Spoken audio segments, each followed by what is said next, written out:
No, dude. That hurt. On the inside, she's like, mother.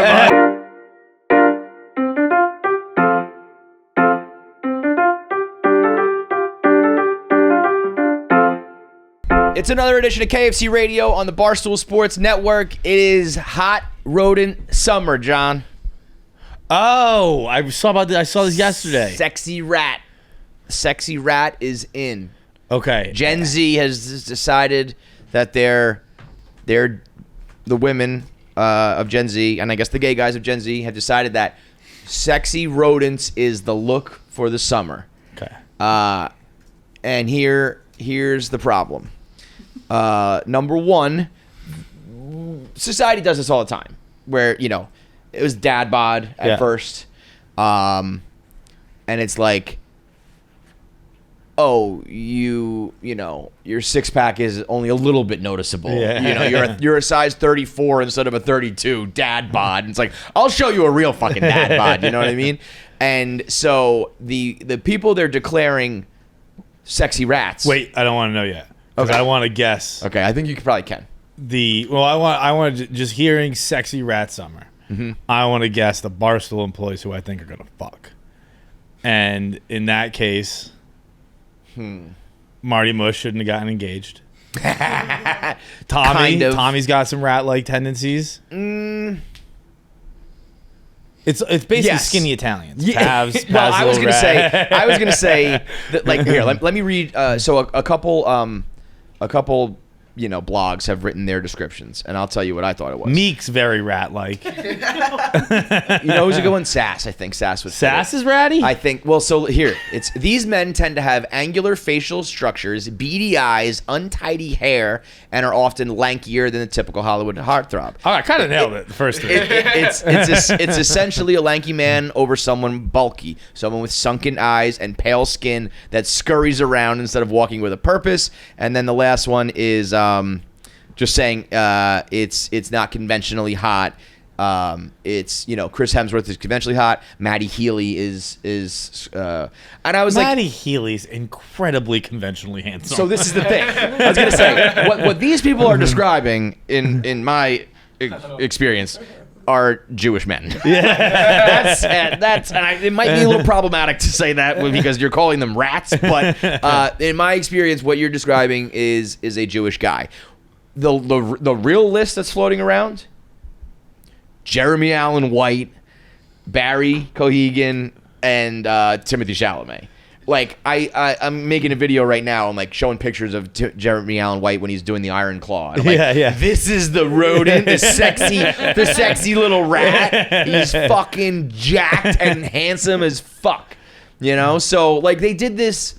They called it Big Dick Energy first. They didn't have a name for it, but that's what that meant. It was like, Pete Davidson is not what you usually look like, but he has big dick energy. Yeah. So you just said that if you were attracted to a guy who was short, skinny, and pale, you go, oh, but he has big dick energy. And before that, we used to call them like hipsters or whatever. This is just a reincarnation of whatever's happened. Yeah. But they're choosing to call them rats. Yes. I kind of like rat. Well, here's the real thing. So I did my research on this one, and like when it really started, there's somebody in May of 2023 first started with the you either look like a frog or a rat. That was like an internet thing. Like, oh really? Like people just fall into one of those two categories. Oh, I'm definitely a frog, right? Yeah, you're totally frog. Yeah. You're totally frog. Yeah. But I don't know. I don't know if what am I? I don't think I'm a frog or a rat. Rat, probably. No, it's not bad. I would rather be a frog. I think frogs are cooler. I think Pavs is a sexy rat. I've been called a frog my whole life, which is the Really? funny thing. Yeah, I think like my whole life, even before this was a thing, they're like, you look like a frog or like an amphibian. Yeah. I think he has more hot rodent. Yeah, because he's got like a jawline and stuff. Yeah, I think, and you're artsy and you got the floppy hair a little bit. I think you're gonna have a hot rodent son. I like how before this started, Kevin was like, "Jack, I want to make sure you're in here for this to watch us suck Pab's dick." I think Pabs is a sexy rat. I'll take it. I think it's hot rodent summer for Pabs. Yesterday, you guys were like, "You have no forehead." Before this started, I said, "You sound like a man." You're a frog. You'd be a frog instead of a rat. But here's where.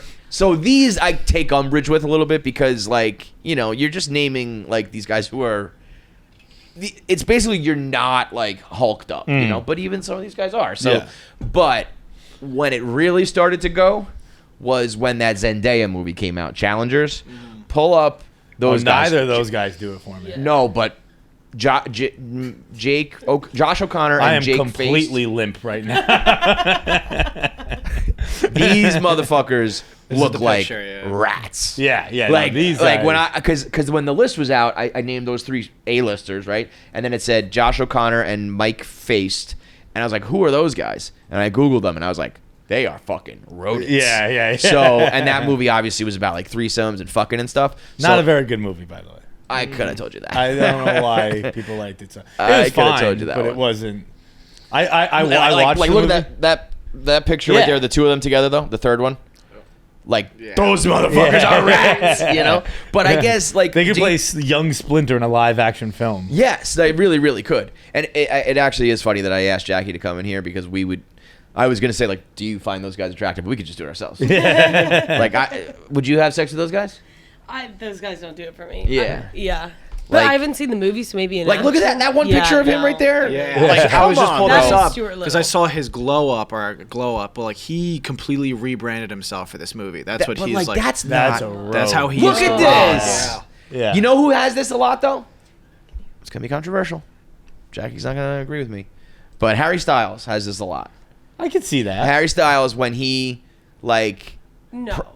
I mean, okay, he has like a little bit of a rodent nature, but like... Like when I see original like early on pictures of him, he looks like the child catcher from Chitty Chitty Bang Bang. You probably don't know what I'm talking about, but it's a good reference.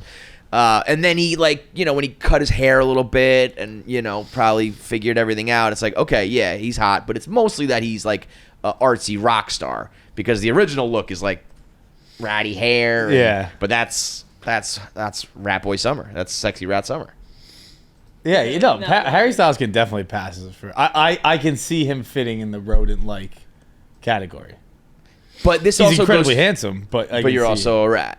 Google child catcher Chitty Chitty Bang Bang.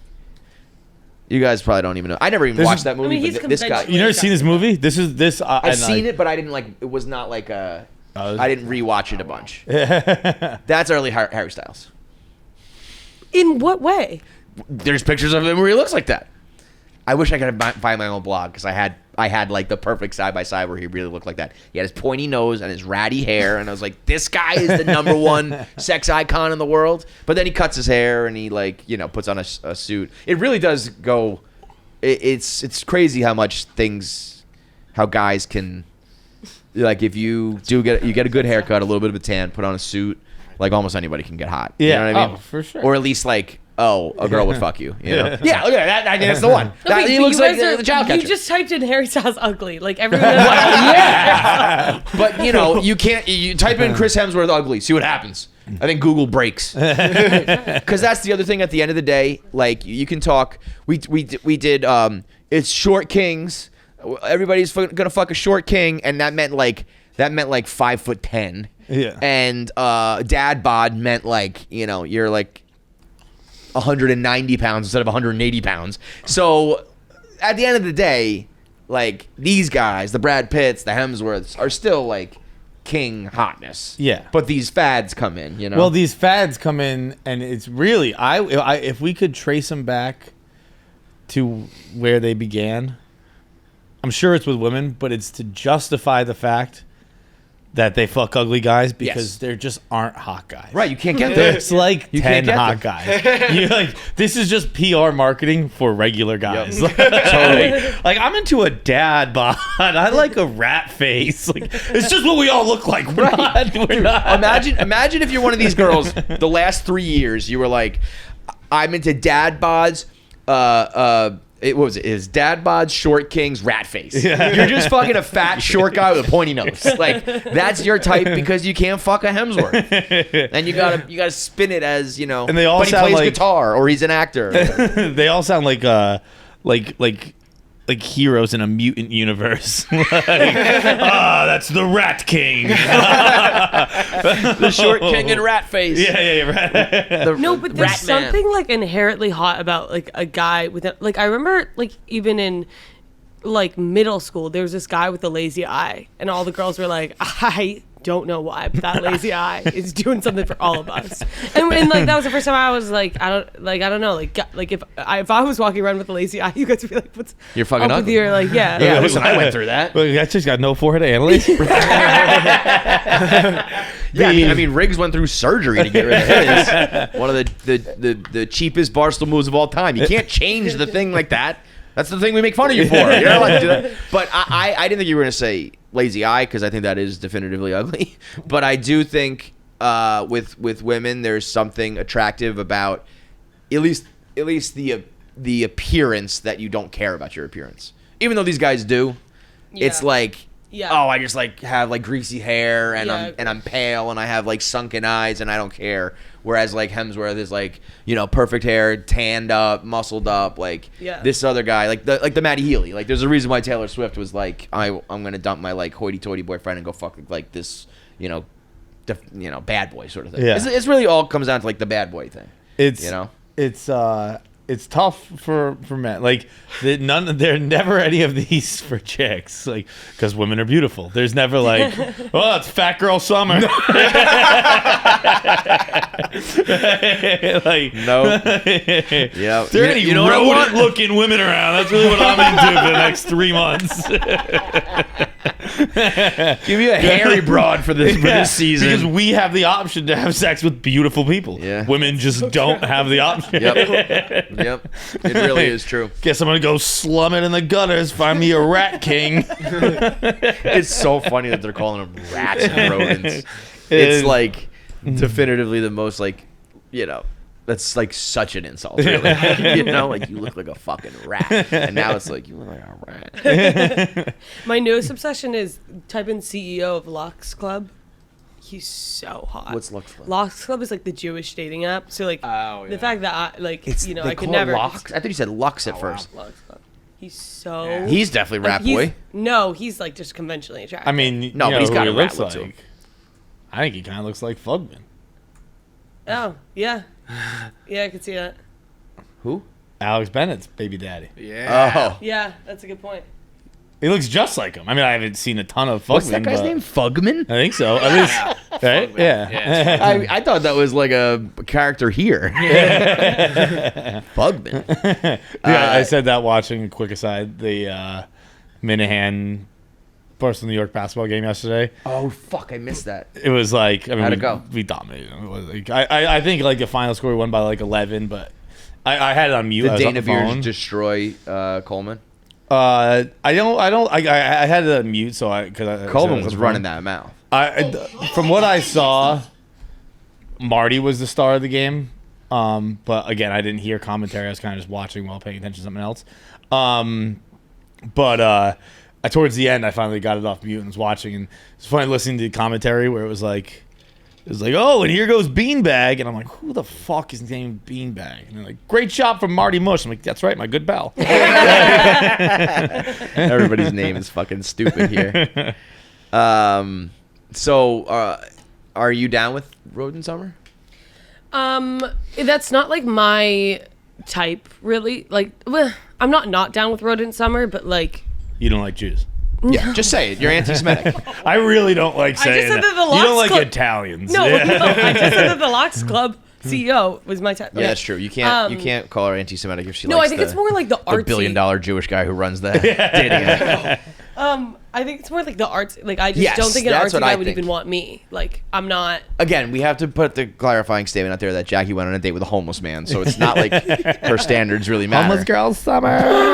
But like you could run into a rat on the street right now that's a homeless person, and you don't want to have sex with them. you run into the same guy and he's on stage playing a guitar at the bar or some shit, you're gonna want to fuck him. Yeah. You know. So it's always more about the full package, and that's always with chicks, right? That's why you can get away with the dad bod except for short. But short just- kings does not really work. Girls hate short guys. But all of Hollywood is short. Yeah, but they're like They're- hot and yeah, rich. yeah, So like yeah. you know, there's a balance of it all. And if you're not like hot and rich or famous and rich and you're short, you're in trouble. But if you're like tall and kind of fat, you're okay. Yeah. Tall and like greasy, you're okay. Yeah. If It you have all does butthole feel- eyes, you're okay. Like things that are like absolutely materialistically ugly. So if you right now you go to the bar and you see like a you know what they posed it as is they said it's like the opposite of a banker bro, like a Patagonia bro. Yeah. And I think that's a good because like Yeah. Which is you know, just like it's that, like- just the eternal fight. Like yeah, it, like right. businessmen versus fucking artists. Yep. That's Yep. It's the jock versus the theater kids. It's the that is really the eternal struggle. it's you know, like we said, it's constantly being like updated and repurposed, but it's just the same argument. But we've it had. keeps the universe in balance. Yeah. It really kind of does. Like I think for a while, even relatively recently, like you go back to like the 50s. I don't think like the artsy kids were fucking. I think it was like the jocks. You know what I mean? Like I don't know if you I got mean, the artsy kids, I don't know, but like, yeah, then you're doing fucking, I don't know what the 50s music was, but it's like fucking rock and roll or whatever. Yeah, like, rock and roll. It's fucking Woodstock. It's like, they were the fucking hippies. Yeah. Yeah. I guess you're right. You know what's interesting is I feel like Gen Z now we've like, I mean, I don't even know but like we've like entered the workforce. And so everyone before was like, I want a finance guy. And then once you actually realize like how much time the finance guys, like you don't see the finance guy if you date the finance guy. Right. They And also so then- suck. I was gonna say, I didn't Like, think you don't that wanna was see going to be them. the Like- reason you don't want to I be mean, a also finance. they just like, they listen, don't- you reach a point where you either just completely decide you are looking for money or not. Yeah. And if you are, you stick with the finance bankers guys, and if you're not, they suck and you don't see them, so you don't care about that anymore. And but they it depends just, on like- if you are going to be a real adult and make your own money or just leech off of someone else for the rest of your life. Yeah. I mean, like, obviously, if I found a finance, I'd date him, but like, I Looking for a don't. guy in finance. Yeah. Did Did I hear, by the way, that she got a record deal? I'm sure. I I heard think she she's did, got, like- which is fucking insane. Yeah. Who's that? The girl who came up with the TikTok, I'm looking for a guy in finance. Oh. 6'5", blue eyes. That's all she said. And then like DJs remixed it and stuff. Yeah. And she got the record deal. It's literally, they just loop it. Looking for a guy. I'd like in- it on record. I said we should hire her 2 years ago. Really? Oh, I said really? it 2 years ago. Because of that? Or no, it was she was I just saw doing. one TikTok. I was like, she's hilarious. She Wow. would crush. So it's just and now more than she's that. got millions of followers and money. I've done that a couple times myself. What were you saying? I was just saying, like, I have now officially like gone on enough like Hinge dates where it's like I don't give a fuck about your job. Like I don't want to hear about it. I don't have to act like I care. I don't want Welcome to to the have world to of act guys. like yeah, exactly. It's like I'm sick of like having you try to explain, like pretending like I know what like fucking The markets are doing or whatever. and I'm like, oh my god, I don't care. Oh my god, I don't care. So I'm just like, I'm done. But those guys, like either think you do or want you to. Yeah, because I'm like So- I act like I do, but Well, like, right. do you really think I care? You guys have fucked up so bad. You guys, Yeah. girls dropped the ball so bad. You guys had the world in the palm of your hands with the power of the pussy, and you just blew it.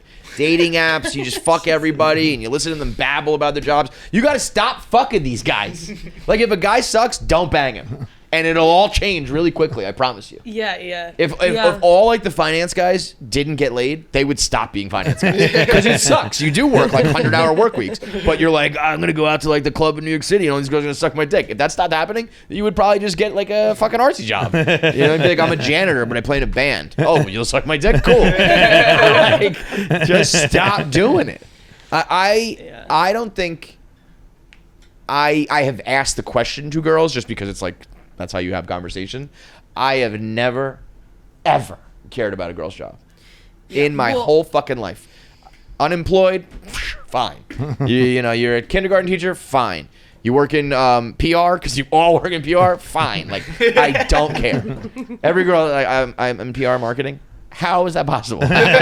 You all do that? But okay, like, whatever. that's what you do to make money. Yeah. Cool, you know? Well, Tell me something else interesting, I feel whatever. like that's the thing is like all girls like whenever like guys don't ask like whenever I've gone on a date like they don't ever ask a question. But it's like girls like I don't actually care, but I'll ask you and I'll act But you like gotta, I'll care. like, talk. It's like, Yeah, can yeah. you fucking do the same once? Right. So I don't understand why there's not like the you know, back and Reciprocation. forth. It like I think the cure, I suppose, for all this is women. You guys have to come to terms with the idea that this is it. This is as good as it gets. Yeah. You guys keep creating these campaigns to explain you're fucking ugly guys. They're just my options, guys. Yeah. I don't have anything. It's like if I was like, yeah, I love Taylor Swift, but like, oh, not for her music. I like when you go to the concerts, they're so much fun and they're so like no, I just like the fucking music. Just admit I like the music. Like I just like ugly guys. Guys are ugly and I like guys. Well, do you think it's I think it's I got to word this correctly. I think it's easier for girls. They are just, first of all, a naturally prettier being, Yes. right? And I think just with makeup and self-tanner and all that shit they do, it's like easier to get to like the attractive level. I feel like a guy is pretty tough. Like you either got to like be in really good shape and like work out, which is hard, and you're born with like a jawline. You know what I mean? No, like I we don't disagree with really that. do much to, but we don't have to get as high. You know what I mean? I think Like, I think it's there's way more ugly dudes out there, and it's just that we get by on our humor and our job and money and all that shit. But if you're ugly as a guy and you want to get like hot, it's pretty hard. I disagree. I think it's just as easy as it is for women. How do you get hot? A beard, a hat, like with like we say like makeup, like okay, have facial hair, like have big sunglasses. It's Just cover your face. Yeah, that's what make right. Like yeah. But I mean, it's I like think men don't put in any effort whatsoever. Yeah. Like none, and men pride themselves on that. Like I don't try at all. And yeah, no, it shows. I would have guessed. yeah. And but they keep fucking. yeah, but I don't think it's that hard for like. I mean, the beard is for sure, but I mean, you're not gonna be runway ready, but like you cannot be grotesque. Like you walk around this office, it wouldn't be that hard for everyone to not look grotesque. right. Put on like a decent shirt and grow a beard and you're fine. Yeah. And the hat is the cheat code too. A beard and a hat would be the Backwards hat. Yeah, it's so funny. Yeah. It's so funny.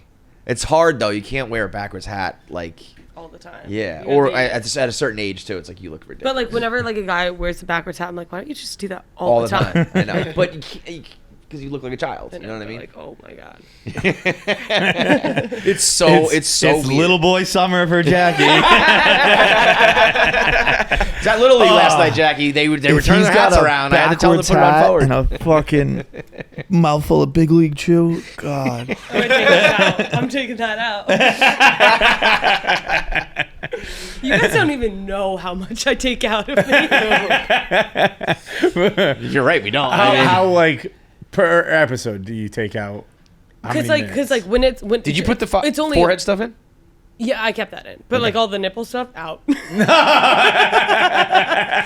sometimes like I Wait, just, you took guys, out all the parts where we made fun of your old big nipples? Yeah. Big old nipples? No. What It about was his the part, nipples? The part where All the nipples? No. I kept in your nipples. That's fucked up. Yeah, but I took out my I'm just gonna go make videos on my own Instagram now. about my nipples. Yeah. I want the world to fucking know that dare Jackie you. has weird nipples and she took it out of the podcast.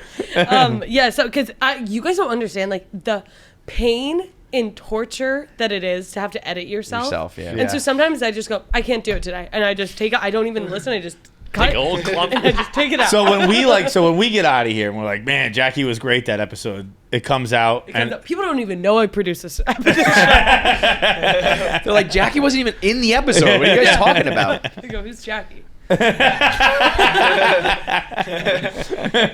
the fuck is this Jackie they're always talking about?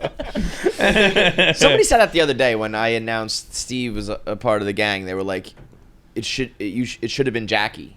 And I was like, she's Yeah, a I said part of that. the gang. They were like, she deserves to be the third mic. And I was like, That'd be What funny the if they were like, fuck? they haven't heard me in years. Yeah, maybe she's just editing it out too much. Jackie's probably going to cut this part out. I'd like to be very clear. We beg Jackie to be the third No, mic. they Yeah, beg. I think I can be the first one. No, I do keep in like most of it, obviously. And I never cut you guys. So, are you gonna go find a rat? Like, because I know you said it's not your type, but like it's in, and I'll that's probably what you find do. I'll probably find an ugly guy. I'll probably be like, Jackie's no. like, I like to be on trend. So. Yeah, you don't want to be the guy, the lame girl who's fucking a beautiful Yeah, guy in right. shape. Paz will have a hot road in summer. Game Time, the official ticketing partner of Barstool Sports. It's summertime. That means you're going out. You're getting outside. You're gonna go to concerts. You're gonna go to the ball games. You're gonna go, or it could be indoors. You can go to the comedy club. You can go to the theater. Doesn't matter what you're trying to do. Any live event, the best way to get those tickets is through Game Time. You shouldn't have to worry when you're buying your tickets to the next big event, and that's why Game Time is the fastest and easiest way to buy tickets to all of the sports, music, comedy, and theater events near you. They have flash deals for sudden discounts. Keep your notifications on. All of a sudden, a ticket might be on sale. They have zone deals where if you live in a certain area, you'll get a discount, and they have a lowest price guarantee, which means if you find the same tickets on a different outlet for a lesser price, they will give you 110% of the price difference. You get a little cash in your pocket, and you still get the tickets. But it ain't going to happen because Game Time is the best place for last-minute seats with up to 60% off your favorite events. So what are you waiting for? Go get your tickets now. Go get cricket tickets. I think, I don't want to jinx it, but I think we might be in a good spot to advance to the Super 8 round. Really? Because India won. If we beat India... If we beat India yesterday, we are in. But if we didn't, I think if we beat Ireland, we can still advance. So we're in a good spot. A lot of things have broken our way, and we obviously had the big upset. So catch the cricket fever on Game Time. Take the guesswork out of buying tickets with Game Time. Download the Game Time app, create an account, and use code KFC for $20 off your first purchase. Terms apply. Download the Game Time app today. Last-minute tickets, lowest price guaranteed. Speaking of hot guys, it was so funny during Hitman watching like the first 20 minutes and them try to pretend that Glen Powell isn't the most attractive person in the world. I haven't watched it, but I've seen. Like, yeah. it's ridiculous. They just put him in glasses and made him tuck in his shirt. It's like, he's weird and nerdy. It's Glen fucking Powell. It's like she's all that. I thought they did an okay job. Really? I was like, this is hilarious. I thought it was like, because he did a great job of kind of, he made his voice a little whinier. And then he had like long, like almost like John Cena jean shorts, like really big baggy long ones. And it was like, yeah, I mean, he's still Glen Powell, no doubt. But it was. Well, this all kind of goes in a little bit with what we're talking about. It's like he's a little ratty. He's a little ratty. Yeah. He's a little ratty. Wow. Yeah.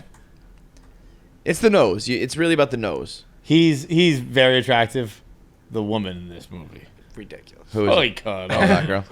I don't know what her deal is. I think she's in a Star Wars thing. Adriana Oran. She is. Oh yeah. Oh yeah. Jiminy Christmas. This is what we call a wheelhouse, John Feitelberg. See how fun it is to get to have sex with people who you don't have to describe as a rat like? Dude. Yeah, It's that's a got good a girl thing. I'm into. Hot. It's actually a really good thing, what we were talking about the other day, that we only associate in here on the microphone.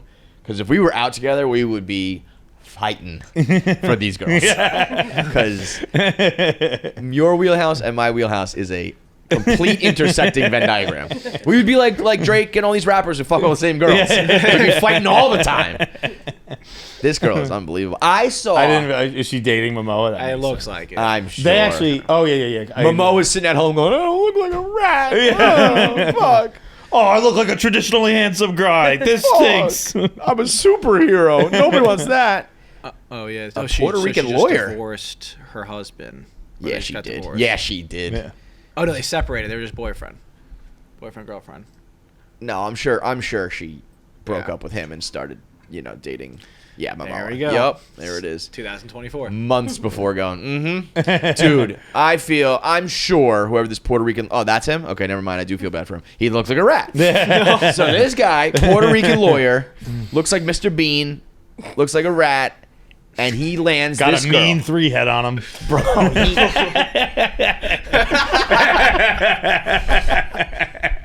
Looks like Jackie. Looks like Jackie. He's got the same exact hairline as you. I'm gonna come like.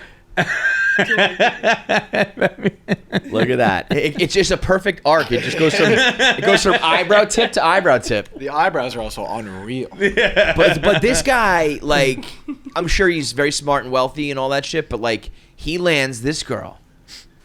And he's got to be like, holy shit, I'm the man. And then somehow, some way, they get on set together or whatever, and Jason Momoa comes along and just Mr. and Mrs. Smith's your ass. See you later, pal. Like, I would not be mad about that. I would be like, if she came home and was like, we're getting a divorce, and by the way, I'm fucking Jason Momoa, I'd be like, thank you. Yeah. Like, I'm just honored to even be in this conversation. Yeah. Like, por supuesto. Yo, I am getting such a kick out of J-Lo, like getting exposed for like genuinely not being Hispanic, like not being Spanish. It's unbelievable. What? Like she doesn't know Spanish. She does not know how to speak Spanish. And it's always kind of been a thing within the Spanish community, like they've known it, but it recently has like come to light. She was in a interview with oh shit, what's his name?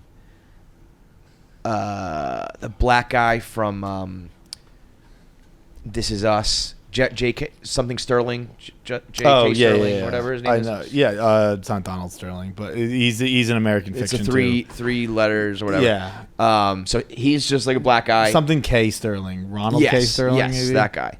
So he's black, and then the other co-host was Asian, and they both speak fluent Spanish, and they're talking to a like a Telemundo interviewer.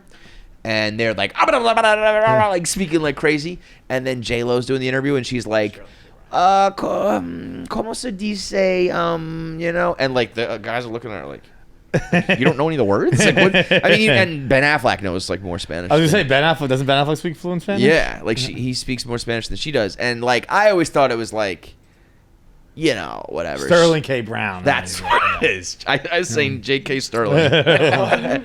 He's the man. He's a great actor.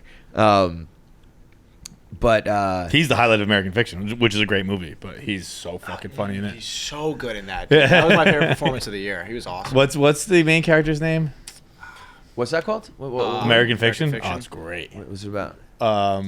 It's like a black book is written like for black, like it's like a black voice that that like white America wants, but it's like it's very like prison speak. Like the guy's been to jail, and he's just like he went to Harvard, and he's like so he's just like phony. Yeah, he writes it as a joke to like send it, and the studios like love it, or the publishers love it. Is it a comedy? Yeah. Oh, yeah. Okay. It's what's his name? Thelonious Monk. Yeah, when he's taking the shot, it might be the hardest I've laughed at the theater in the last year.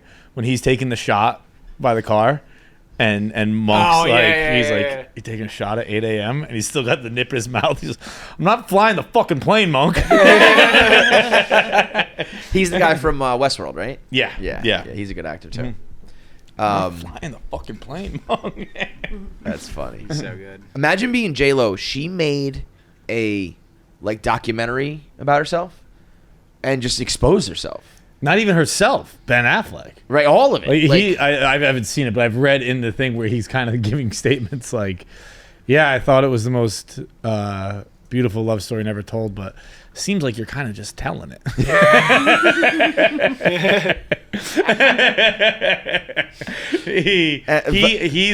Dude, I love Ben Affleck so much. I hated his Brady roast, obviously, but but I liked that.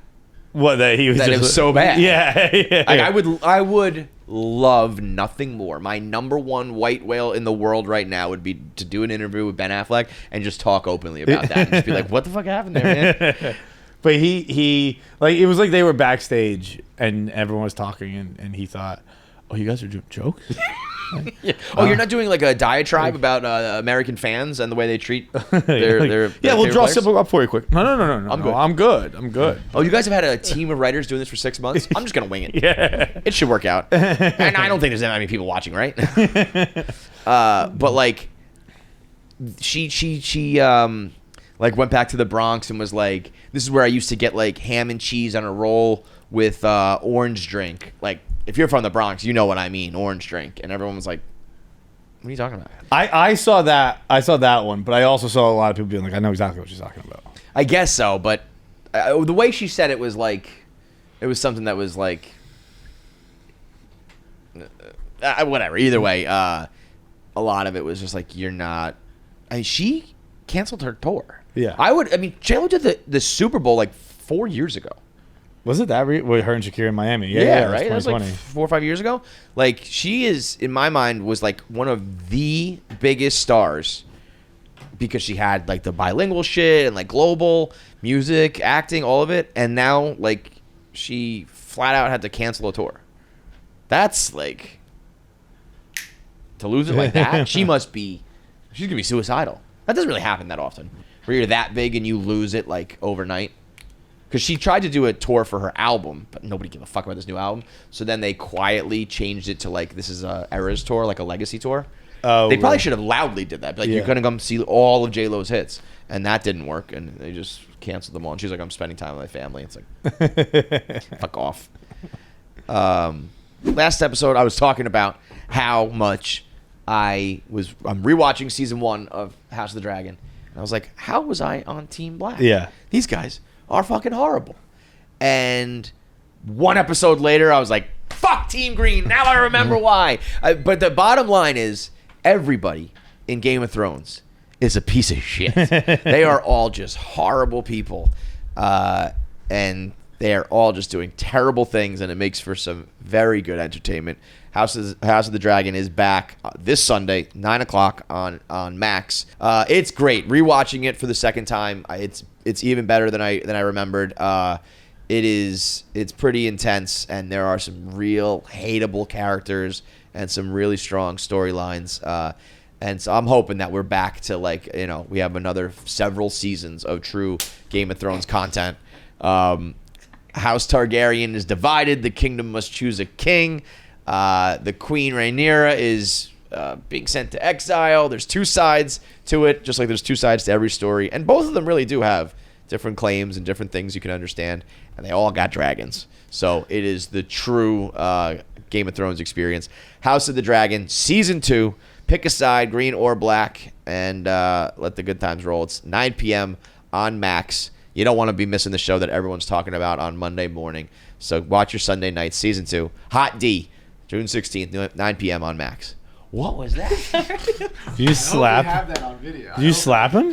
No, it was just a rubber band. She wanted to hear it. It was an intrusive thought, and I just went with it. Look at the mark that it already. I was gonna say that. I'm impressed that you didn't like yelp. I was like, That was one of the more satisfying things. That We'll be doing that again.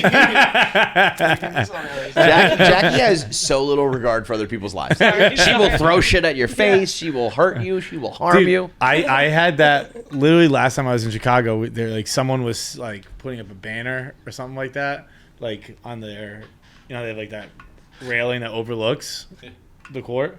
Oh, okay. The office, yeah. And I like Just wanted to flip just turned the corner, and I was like, I forget who I was with. I was like, dude, how bad do you want to kick that ladder? and he goes, what is wrong with you? And I was like, I mean, that would be hilarious. Like, I didn't do it, obviously, but I was like, that would have been really fucking funny if you just kicked them out and made them follow a story. Jesus.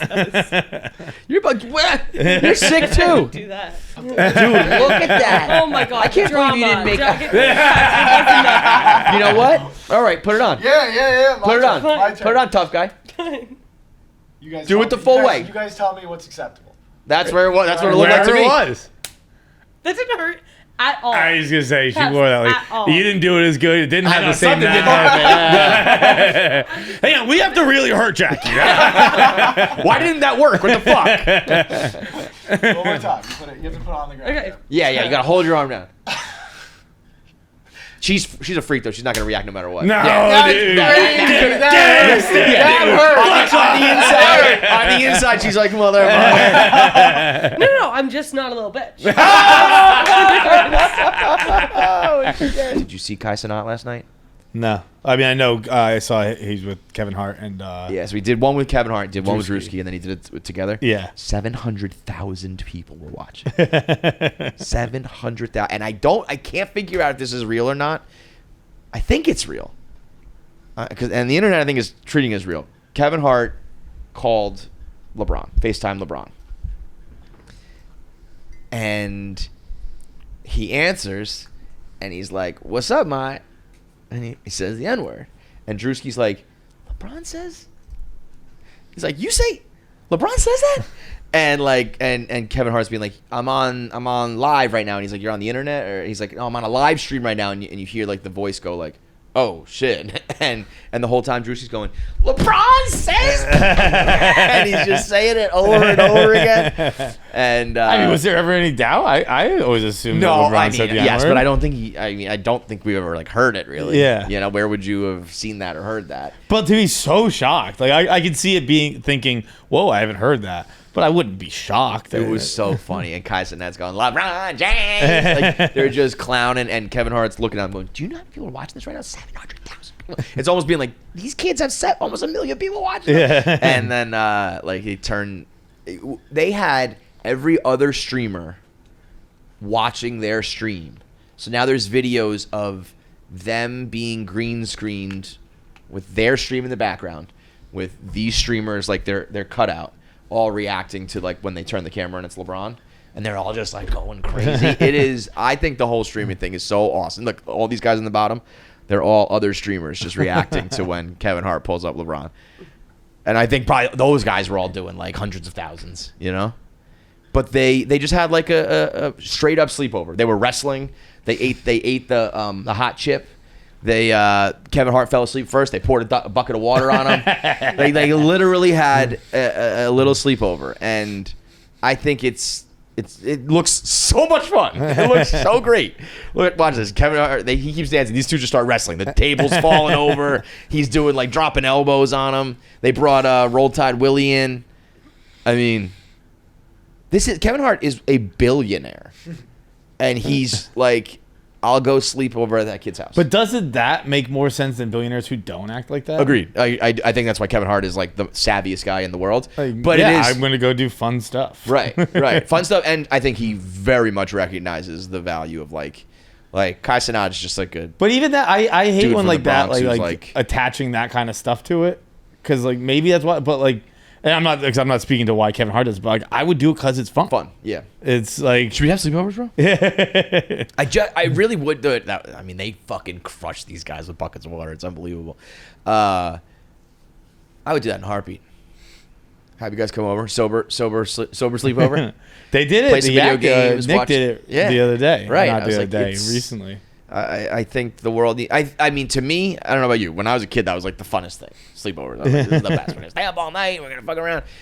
I don't know what is that? That's from the girl Tyler that sings "Water." The "Make Me Swim." You know that song? I'm so old. She's really hot, and she was on Kai's live stream, and then he was like trying to like shoot a shot, and she was like, "We friends though." Oh, I remember what I was gonna say. Now this is another streaming thing. So when we were talking about the black shows, the dude from Power, Thomas Rainey Jr. He's in Power. Oh, I saw. I didn't see. I like Can literally you pull just that read up? this. Thomas Rainey Jr. Stream sexual assault. That'll do it. He went to. I believe he went to a streamer's house, and I think this streamer is like famous and does well, but I think he also is just one of these guys who just streams from his house. So his sister was there, and look at her. See that girl like in the corner there where you can just see her head? Like down below, she's just grabbing his dick. And he's like, look at him. He's like, and she's all like whispering in his ear and shit. And everyone was like, that dude was sexually assaulted. Yeah, I mean he was. I'll be honest. It doesn't hit the same as it would have if it were. Isn't that so funny? like he put up it's awful. I'm not condoning it. Blah blah blah. But like I would not be able to watch this if it was a man doing it to a woman. I'm watching. Right. If there was a guy just leaning over a girl, just rubbing her crotch, it would be fucking insane, you know? And that's society's fault that I don't feel this way. But it's not, I can just watch it. I'm not like, what the fuck? But so it's funny that he feels this way too, because we all do. And I know it is the trope to be like, if it was white entertainment television, you know, blah, blah, blah. Like, you always just do the reverse, and it's so cliche. But he posted being like, I'm shocked that this happened, and I still don't really know how to, like, handle this. And I think he means more like, you know, he says, like, this technically is sexual assault, and that is a very serious topic. I almost feel like he feels like he has to take it very seriously, otherwise he's poo-pooing it, you know? Yeah. But I'm sure he's like, yo, some fucking chick was grabbing my dick, like, whatever. I don't want to, like, sue her.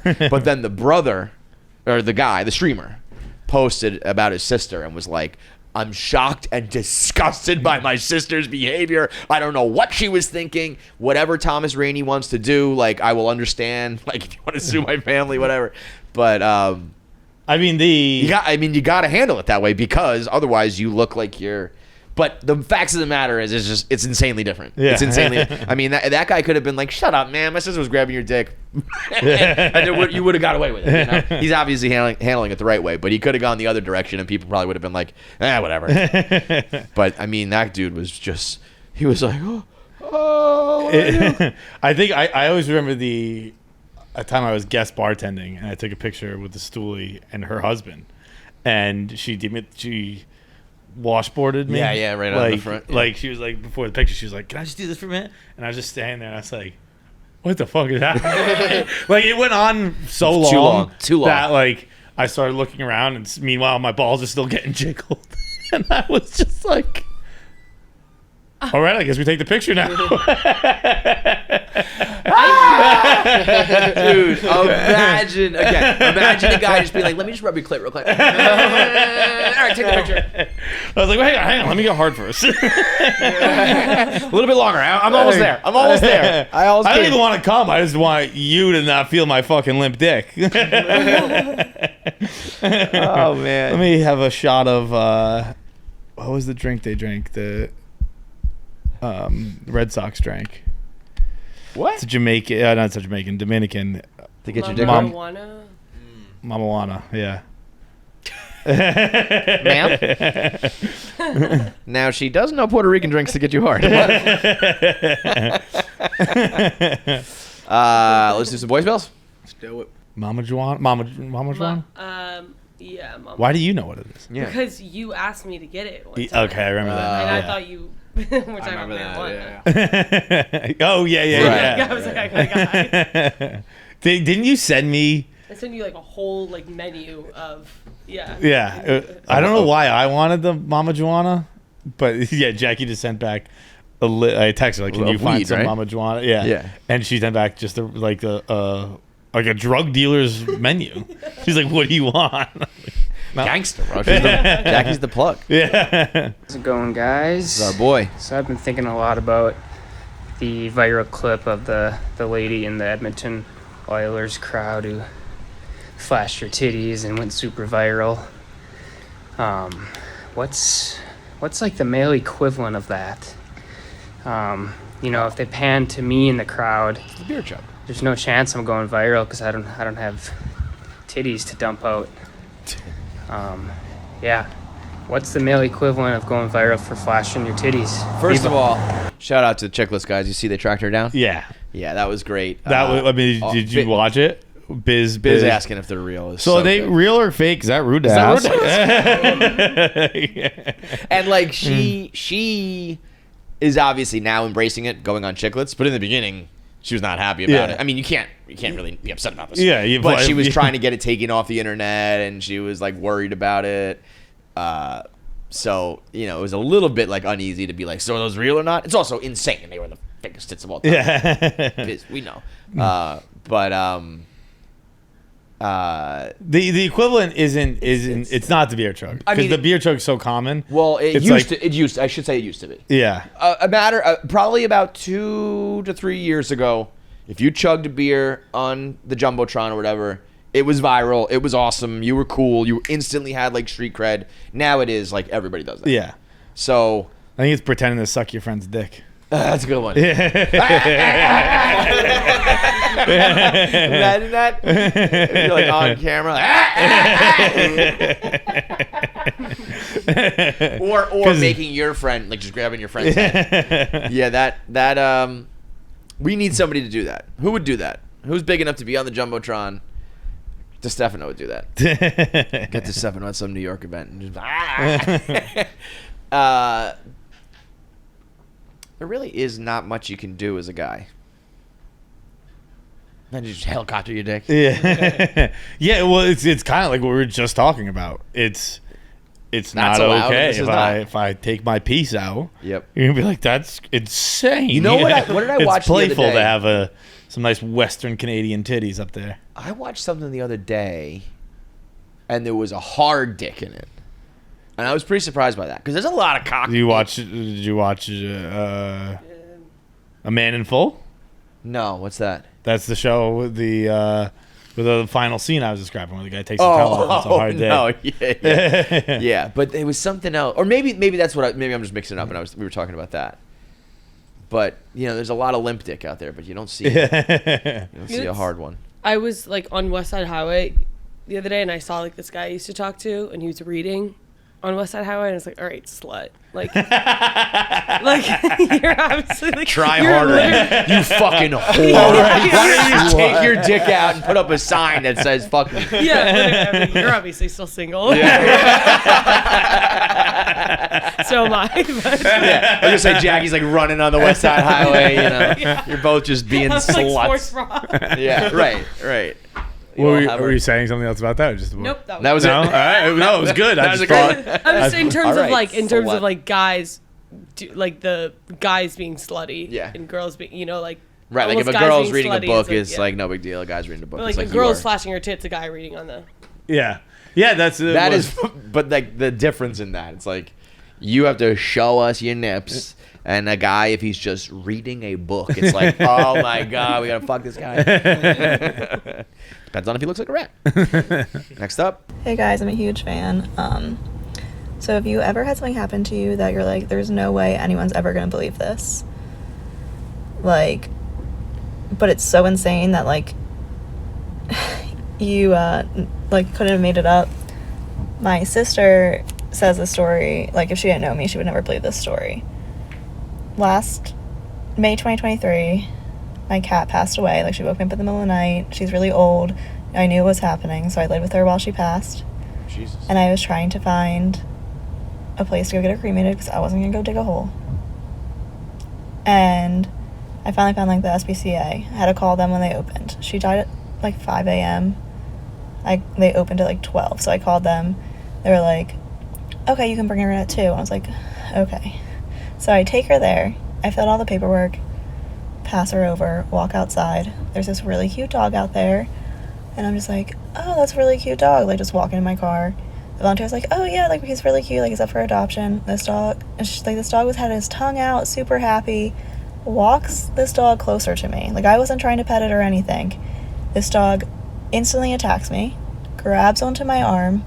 I was wearing a hoodie and a sports bra, so I wasn't taking my hoodie off. But I was able to get my arm from my sleeve into the body of my hoodie. I did that, and then the dog realized it wasn't attacking anything more, so I went off to my side. This entire time, the volunteer's like, I'm so sorry, I don't know how to get him off, I'm like, it's okay. Then he goes after my side and really got me, and I'm like, I don't fucking care, stop apologizing, get this fucking dog off me. So 10 to 15 minutes, this dog was attacking me. No. She finally got it off. I'm bleeding. She's like, let me go get help. So she goes to get some. They sent me into the bathroom, give me a t-shirt to change into. Like, we'll call you an ambulance. I was like, hell no. Like, I'm driving myself to the hospital. I'm not going to the hospital in Baltimore City. I've already been down here for, like, it's 45 minutes away from my house. I'm not doing this. So I go to the hospital, there for like 2 hours, completely bleeding through the shirt they gave me. Have scars from this. And then they decided to give me 1 stitch because it was bleeding so bad when they usually don't. This all happened on a Thursday. They told me to come back in on Sunday to get checked out, make sure everything's okay. Saturday, I didn't really think anything of it, but my arm was really swollen. Like, I could barely get it into my sweatshirts. I was like, you know what, it's probably just from all the trauma. Debating if I should go in on Sunday. I was like, no, I'm not going to go. And I was like, you know what? I should go. I go in there, and the doctor takes one look at my arm. He's like, you're not leaving. You should be planning to stay tonight. And I was like, what? So apparently my arm was infected. They had to check me for sepsis every 15 minutes. They thought my organs were going to start failing any second. I was in the hospital for 5 days. So... It just ends? Just ends. Yeah. Bro, I'm still not sure. Boys. I think her arm's gone. I was waiting for it to pan over and just have like a stump and be Wait, like, what the hell is that? bro, that was like I need the sequel. Like Dune 2. I got to wait a couple years for the sequel or something. That's Bro, crazy. That I mean, Do that's you think like, she did that on purpose? No. No, I feel like she must have edited like I don't know. She must have said. So... That's crazy. So, I don't really know what to say to that except for send the rest of the video. That is a crazy. Email her right That is crazy, yo. You get those like infections, and it's no fucking around time. Yeah. You can lose limbs. You can die. You can you get one of those shits, and it's like My buddy got MRSA at Mardi Gras and had to stay in New Orleans for like 2 weeks after. yeah, it's really not a joke. I mean that's like, I was waiting for like the cannibal punchline. That sounds like an urban legend. You know what I mean? Like you're waiting for something totally fake to happen. Bleeding, getting attacked by a dog for 10 to 15 minutes is insane. You gotta That shove had your to finger be- up its ass. Yeah, that is true, right? That's how you stop him. Shove John your thumb up- Bernthal. Shove your thumb up its ass. Yeah. John Bernthal ran across a field to save that guy and thumb up the pit bull's ass.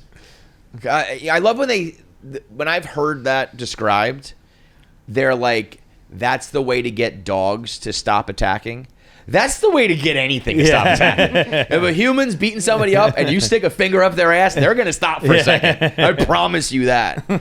But like, it's like me crying the other day for like 35 minutes. Like I hope that's like an exaggeration. Like when you say like, so 10 to 15 minutes go by. Because if you're getting actively attacked for 15, like fighting it off for 15 minutes, like no kidding, you're almost dead. You were probably like cut to pieces. And it's all right after you bringing a pet to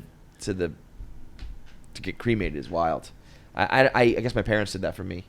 The only dog that we had that died. Like you just gotta like bag it up and fucking put it in the back seat. Yeah. Well, I've only done it once. I mean, it's happened twice, but I was only involved once, and that was Brutal. that was a very funny story, right? Yeah. So, yeah, it that's was unbelievable.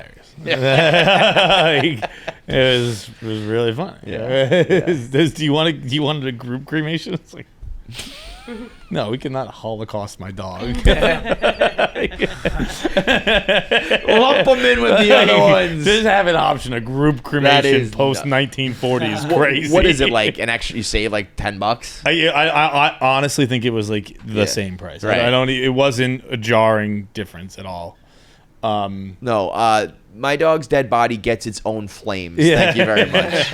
Jesus Christ. Do you want to take it home and bury it myself? No. What are you, nuts? All right, last one. So I'm out driving I live in like a smaller town, and this gentleman in a motorized wheelchair just rips right across 4 lanes of traffic. No lights, no stop sign, just completely putting his trust in every driver to not smoke him. I just thought, like, that's a lot of trust to put in people you don't really know. I think this every day. So my question is, like, what is something where you just put an ungodly amount of trust in people who could absolutely fuck you over and you have no idea? You don't need to be. One thing that comes to mind for me, when I was in grade 8 or 9, went to take your kid to work day. My mom's a teacher. She worked at a high school that had a fashion beauty program, and they learned to cut hair. And so one of the top students in the class cut my hair and like completely fucked me up. Like I looked horrible, and all the kids at school made fun of me the next day. And I just thought, like, why did I trust a grade 11 kid to cut my hair who's been taking one class? And there's probably only one unit on hair cutting. Why did I let this happen? So anyway, what's a time when you put like way too much trust in someone? I think about that every day when I'm driving. You don't have to be in a wheelchair for that to be the truth. Like if you're whipping through an intersection say it's like a big street, and both sides are like you can go 50 miles an hour. You just like trust that they're gonna stop at that light. You know what I mean? Yeah. And you whip through, and if they don't, you're fucking dead. Yeah, but they stop. They always stop. I know. I actually I was trying to think of a way to make a video about this.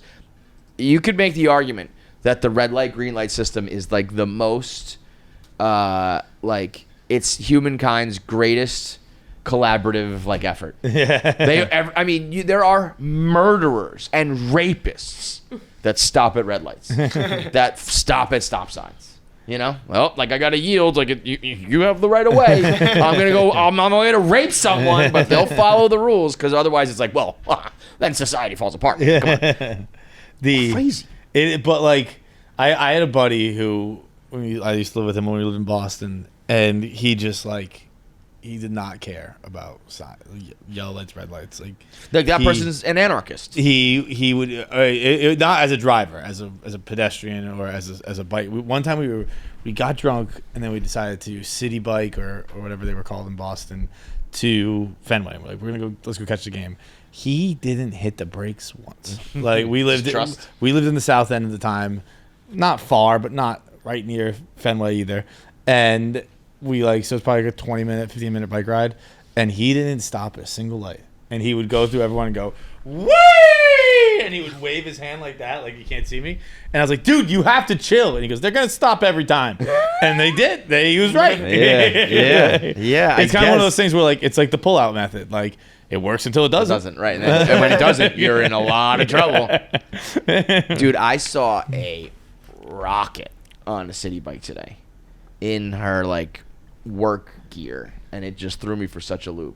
She had on like a dress, like kind of like a short skirt dress, and like her work bag, and had like a pulled back hair and a bun, like all business and shit, but just wobbling around on her city bike. And I was like hot chicks like that ride city bikes? I feel like you shouldn't be doing that. I don't know. I feel like you should have somebody paying for your Uber or some shit like that. She was too hot to be on a city bike. But as far as trusting, once you find like your barber or your stylist, you stick with them because you do trust them. But there's always that first time when you like walk into a barbershop or whatever, and it's like, yeah, I want it this way or that way, and then it's the moment of truth. They might just fuck your shit up. Yeah, like that. But it grows back, and it's not a big deal, every single time I sit in a stylist, it's been Erika Fleischman for 10 years now, but anytime I sit, I'm just like, do whatever you want. like honestly, I'd rather you do what you want because I don't know what I want. I'd rather see you do something. Yeah, you're the pro. Yeah. I had that botched injection when I was younger. They let it. I'm pretty sure they let like a resident do my like steroid injection, and he pierced my fucking spinal cord. And I laid there, and I remember seeing the surgeon's feet, and he was like touching my back and explaining what was going to happen. And then his feet left, and another pair of feet came in, and they did the injection. And I remember being like, "That's weird," but like, okay, they know what they're doing. And like an hour later, brain fluid was leaking out of my spine, and I didn't think to be like, wait, how come? Like when it's very strange. That's a weird psychology thing. I feel like if you are.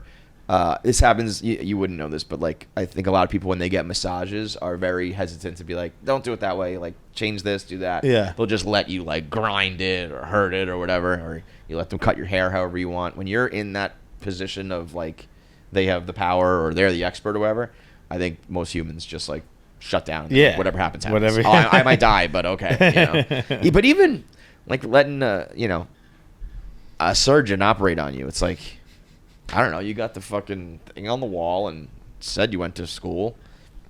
I hope you know what you're talking about. But I might be fucking dead. The fact that people learn how to do that shit is nuts. Some of these things that they can do in surgeries, Yeah. Like, how do they figure out how to, like, we're going to give you a hip replacement. We're going to fucking take your bones out, put these rods in, and it's going to work perfectly. They fucked up a lot of corpses. Yeah, I guess that's what you do, right? And then it's just like I've done the real thing on these before. Yeah, no, I fucked this up 10,000 times. we group cremated them. It's fine. I remember when I had E. coli and they were trying to hook me up to IV, and it was like a teaching hospital or some shit like that, and it was the same kind of deal where they like were just. The woman could not find my vein. That's been happening to me recently. And it was like they were literally laughing about it. And I was like 7 years old trying my goddamn damnedest to not shit my pants. And like they're literally laughing. Like poking I was you, like, you're bruising, it's Christmas. you're bleeding. I'm just like cheeks clenched, like my parents aren't there. Like, that happened to me recently though. They couldn't get my vein, and then they were like, we're going to call in this woman, like, always hits her vein. And I was like, why aren't you like her? It's like Harry Stamper. It's like, I guess you're a shitty nurse. Yeah. Like, you're bad at doing IVs and she's good at it, but you all should know how to fucking hit the vein. I know literal crackheads who are better at finding a vein than you. Yeah, that's what they should call in. They can find that shit in my fucking toe, dude. I went and got myself a new Manscaped lawnmower 5.0. And the other day, and it really is Manscaped. The clippers is such a difference because the one I had either broke or the charger wasn't working or whatever, so I was using an off-brand, and I was nicking myself like a motherfucker, and I was like, this is a nightmare. And then I went and got it. It's funny to have snake bites around your penis. Yep. Just that. I was like, I mean, they bleed. Like I was like, I don't think I'm gonna bleed out. I think I'm gonna lose all the blood in my body. And I was waiting I wanted to try to get one through work, and I just said fuck it, and I just bought a new one. And it delivered, by the way, in 7 hours. Really? And Amazon's getting crazy with that shit. It's like, I need this like right now, and they're like, here you go.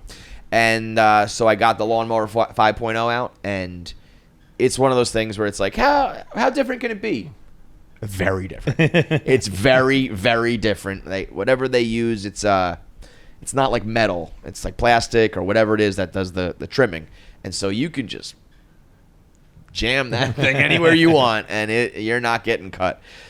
So if you're looking for a Father's Day gift for your man, I wouldn't get it for your dad. That's a little weird, but you can get it for your husband. Imagine if you were like, Dad, trim your balls. Hey, I don't know. Whatever kind of family you are, dude. But hey, you can use it for your beard. You can use it your chest, whatever. It really is time for an upgrade if you haven't gotten that lawnmower 5.0. They also have different lotions and creams, all different nose trimmers, ear trimmers, underwear, deodorant, serums, everything you need for your whole body to look, feel, smell good. So go to manscaped.com. Use promo code KFC, and you'll get 20% off plus free shipping. That is manscaped.com. Promo code KFC, 20% off. Never forget where you came from, if you know what I mean. Happy Father's Day from Manscaped. That's funny, because you came from your dad's balls. How's it going? Good. You're a Birkenstock guy with socks. Yeah. Well, I have Oh socks my on 'cause God! What is happening on this planet? Shut up! I just talked about it. I was like, I made the... You're like, I'm Made giving the up switch. getting laid. Like, I can't wear them without socks. I feel too slutty with my heels out. I don't like not wearing socks. But I also don't like... I can't... but the whole cuteness is your ankle in those things. I can't wear high socks. Really? How high are your socks? High, over the calf. Feitelberg dresses like, in my mind, I have like a dream 5-year-old child that I dress like Feitelberg. Just dress them up Like literally, I look and I'm like, oh, like railroad pants. Like, my dream 5-year-old would wear those. Have you seen him modeling in Italy? The red shirts. I mean, Is that for real? I didn't know if that was a joke or not. No, that it's is very real. real. Gucci selling that exact thing for like $800, $1,000, whatever it was. He's been flown out to Italy twice in the past couple Stop months it. to model. He's a male model. He's a male model. It's Feitelberg's crazy. a male model. I leave in Feitelberg. Of course, that's what happened. It's all crazy. right. Times are crazy. How are you? I'm good. Good. I like the dress. I made it. You made it. What do you think about it? I like First it. of all, I thought these matched, and they don't. I realized Close that on the enough. train this morning, where I was like, fuck, yeah.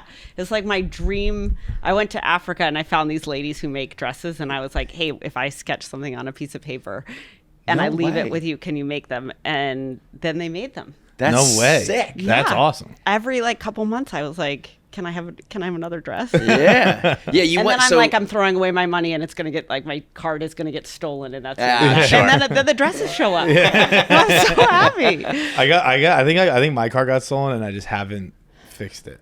And I don't think I'm going to. Yeah, My card got stolen this summer, and then it was like Pizza Hut, Chipotle, Pizza Hut, Pizza Hut. What did you Best say to Buy. me? By the way, it was me. Yeah, probably. I actually was like, it's one of those assholes at Barstool. Chipotle pizza. It sounds like Johnny's been running the bill. John said to me something. What'd you say? You were like, somebody just called me about like a charge for like signing a child up for football camp. And On I your don't know what card? that was about. And then like someone else called about another They thing. called and they were like, "Hey, Dominic's check bounced or Dominic's payment bounced." And I said, "I don't." Well, they said, "Is this John?" And I said, "Yes." I said, we're from blah blah blah football university. Dominic's check bounce." And I was like, "Oh, I'm sorry. I thought you said it was John. That's not me." And like, we did say John Feitelberg. And I was like, "Well, that's me, but I don't know what Dominic." I'm not sending a kid to football camp. Eventually, it's like I'm pretty sure my identity is being stolen. I think I can connect the dots on this. Do you one. remember when Dave's identity was stolen? Do you remember that summer? Do you remember that? It was yeah. at a Citizens Bank.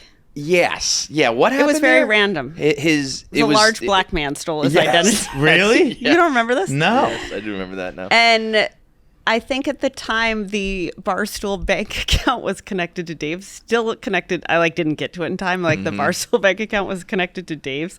So then it created this whole kerfuffle of I'm we sure. couldn't get into the Barstool bank account. And Dave's identity was stolen. Sounds about and it was right. Dude, what a great guy to steal. 100%. You know, his first of all, a ton of money, but everything's all mixed up. Yeah, you would never know. Like Yeah. you could, you know, when people say you just shave pennies off the top, you Yeah. could shave 10 grand a day off the top. Dave wouldn't notice. Like, I don't know. I must have had a bad day at the track. I thought you were talking about when I think it was Jay Hammy was still using his card. Yes, the best. And he couldn't. couldn't stop her, right? You were on the phone. Wasn't this on Barstool Radio where you were on the phone and they were like, "We can't stop that. We have to cancel the card." And he would have lost his points. And he's like, "Never mind. She can keep Oh, using that it." man will do anything to keep those. We did a 2-hour radio show on the phone with American On Express. We were on hold, and then they would come back, and we would keep talking, and yeah, it was like, but he had to explain. He was like, "I have an ex-girlfriend who's still using my card," and they were like, "That's your problem. That we can't stop that." That was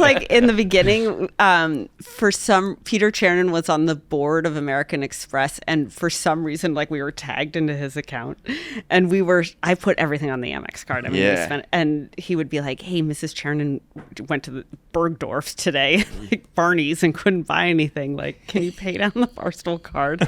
I was like, "Oh," and then Dave, I think, could quit tomorrow and just live off the All points. the points, but for he the rest never of his will. life. He'll also never spend the points. I think he's gonna die and have the most point. He will absolutely The inheritance, all the money will be gone from He will gambling and never- whatever. Yes. It'll all be Amex He'll points. be homeless on the street, and they'll be like, "You have millions in points." He's like, "No, I'm begging for change." He loves those points. So how's life? It's good. It's so different. Is there?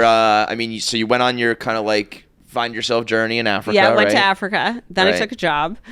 Africa's amazing. You got to go to I Africa. was gonna say, you sent me. Oh, I sent you the pictures. Actually, we were talking about gorillas just recently. it was crazy. Was that awesome? It was awesome. Yeah. The people, it's really cool. Rwanda was amazing. I loved Rwanda. Did you hotel. go with the intent of kind of going on one of these spiritual find yourself things, or was it just I want to go to Africa? I just had always wanted to go. I was I just want to go. I didn't know that I was Now going you to find finally kind of myself. had the time to do it. Yeah, Did you I was find yourself? I don't know. I don't think so. I ask because it's sometimes I feel like if you go with the intent of doing that, It puts so much pressure. yeah, and it's and then you're I did find myself. It's did you really though? 'Cause 100%. you feel I came back the same come back- person. Yeah. So you want to come back saying you're I have changed. the same issues. Yeah, right. No, but I that's loved the it. It other was part of cool. it. That was I could go to Africa right now, and I could come back in 2 weeks. I'd still so- have the same fucking problems. Unless you're some just other a things little go to bit Africa. behind. Go to mine for my life to get better. Other people have to go to I need Africa. you to go to Africa, not me. You're going to Africa. You're going to Africa. I'm staying in New York. So it's funny. It's so different. I miss you guys. What's different here? What's different? Well, I do think we need. I think we do. I think we need. Dave's the CEO. Yeah. Yeah. I still think we need another person to help him with it because it's just so much, you know. It's a lot. It's a huge company. And when issues come up and shit, it's like it's stuff that he probably doesn't want to deal with and probably shouldn't have to deal with. But who do you trust? Yeah. Otherwise, to do it, Yeah. you know, that's where I just He's think so you were- actively involved, though. Yeah, he Which really I think is is. so cool. Yeah, he's also, I think he's more active than people realize. Too. I think he's super active. like when names come up, like he knows everybody. And the funny thing about Dave is you think Dave's not paying attention, then he's like right on that's it. So why I think that's why he's it's like on scary. top of Yeah, everything. Yeah. But also, it's To like a T, to an Well, extent. of the stuff he cares about. Yeah. yeah, there's So like, definitely does a lot the of third floor talk to the second floor anymore? Like, what's up with what's up there? anymore. I don't think we ever did. No, I mean, I've always I just have the people. I call like a maybe a list of 2 or 3 people for everything. Yeah, Like I don't even know if this is your job, but you can tell me where to go. Yeah. But I don't know who it is, and that was always kind of a thing. But I Yeah. think that's gotten more. And then you were leaving right around like the Chicago, New York thing. Yeah. So that how's that going? I think that the drama of it settled down. I think it's just going to be 2 different things. Yeah. But in the beginning, it was very team this or team Yeah. that. Whatever I haven't happened with heard the much of 2 that. radios? Oh man, the fucking radios. That was. Hashtag things I don't Oh miss. my god! It was like I was trying to explain that it's not radio, it's YouTube. You know, and if we wanted to line everything up properly, I'm leaving at rush hour and I'm missing everything with my kids, so I was like, we can just do it at the same time because it's YouTube and you You're can gonna go choose back what you and wanna watch watch. it. Yeah. Yeah. And there's a little bit of overlap, but 99% of YouTube is going to be on demand afterwards. And it ended up being we kind of settled in the middle. Mm-hmm. But then Barstool Radio just ate the shit out of KFC Radio. They cannibalized to the maximum. So we So you came back to this. yeah, Which was is what's cool here. I You was, can always do I that. was also happy to have a real a genuine reason to be well, we don't have to work every single day on live radio now Yeah, because yeah. that shit Yeah, is yeah. a bear.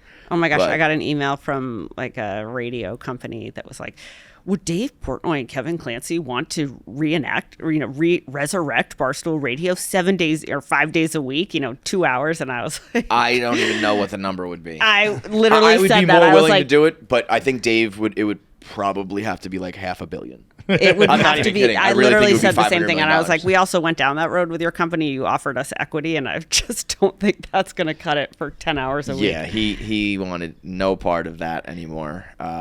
I think it would have to be $500 million. Okay, 100%. Okay, and then what's happening with you?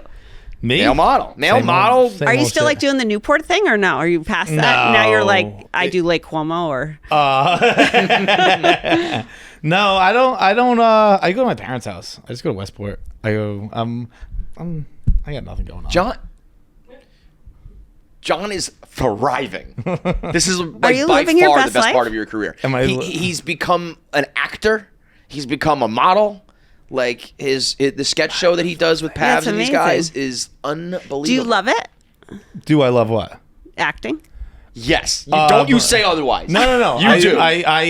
I love doing Out of Order. Yeah, I have a lot of fun doing Out of Order. The whole process of it. I like. This guy is enjoy. an Oscar director, and this guy is an Oscar actor all of a sudden. It's amazing. It was nuts. So, the first couple This is for sure. Has it gotten a sponsor?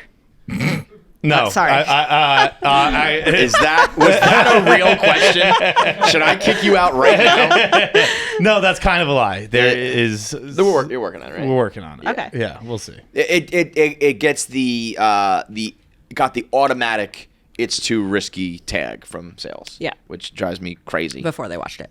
Yeah. It's like they don't even know, and, Yeah. we watch other people far more risky and risque or whatever making money. So I'm like, I just refuse to believe that. I also do give a little credit to we have been in this office, in this room, this very room, making swastika flags. Yeah. So It definitely pushes the envelope a little There's bit. some grounds. Yeah. and they're like, yeah, they don't want to be good old associated with it. Like, Midwest there's a advertising. Nazi I get it. swastika hanging behind Yeah. me, so I get it. Okay, so you love that. You're a That's male fun. model. Yeah. Are you Yeah. working out a ton? Yeah. I mean, I don't a ton. Your arms look like He can't. buff. You can't do. He gets uncomfortable about this. He's fucking So I just jacked. asked you a He's in question. shape. He's funnier than ever. That's he's so on great. stage. He's in front of the camera. He's modeling. He's I would say this is definitively the peak of your career right now. or the highest your career has been. I think you're going to keep going. Thank you. You got the That's mood so board and nice. Ralph Lauren talking about we need more people to look like this. What do you think about the personal social stuff? I think it was like kind of inevitable, like we needed to. I don't know how it's going to play out. I could see where it opens up a can of worms and so more of a headache than a positive. But like, I think it's cool though to see if it can work. yeah, but it's also not for us. Like, It's not. I think it's for the like, new like, people. I don't think it should be. Like, it's not. It's for like an up and comer. No one wants to. Like, no one wants to advertise on my fucking Instagram, and they shouldn't. Well, it sounds like they do. But Ralph Lauren. No, but like, it's for the breeze and the. I grace. wish you Like, had an agent to call you after these things and be like, "Shut the fuck up! Stop talking on your show." But I do think it's more like if I was a TikTok superstar right now and Barstool came to me and like one of the rules was like I can't sell myself, I'd Yeah. be like, I'll That'd just be do all tough. this on my own and keep all the 100%. money. Yeah. Like there's definitely a lot that Barstool has to offer, but the minute you would start cutting into like, I would just be like, no, I'm not doing that. Yeah, you know? it would prevent you from ever being anything but an influencer. Right. Yeah, So that's smart. so I think I just get worried that like on the other side of things, like don't you think agents are going to be in people's ears being like, just leave Barstool and I'll do this for you like on the But side? I think that there's nobody. You're so lucky just sitting on the outside now. It's so hard to get the gasoline that Barstool has. Yeah. It's so hard. Really? There's nothing.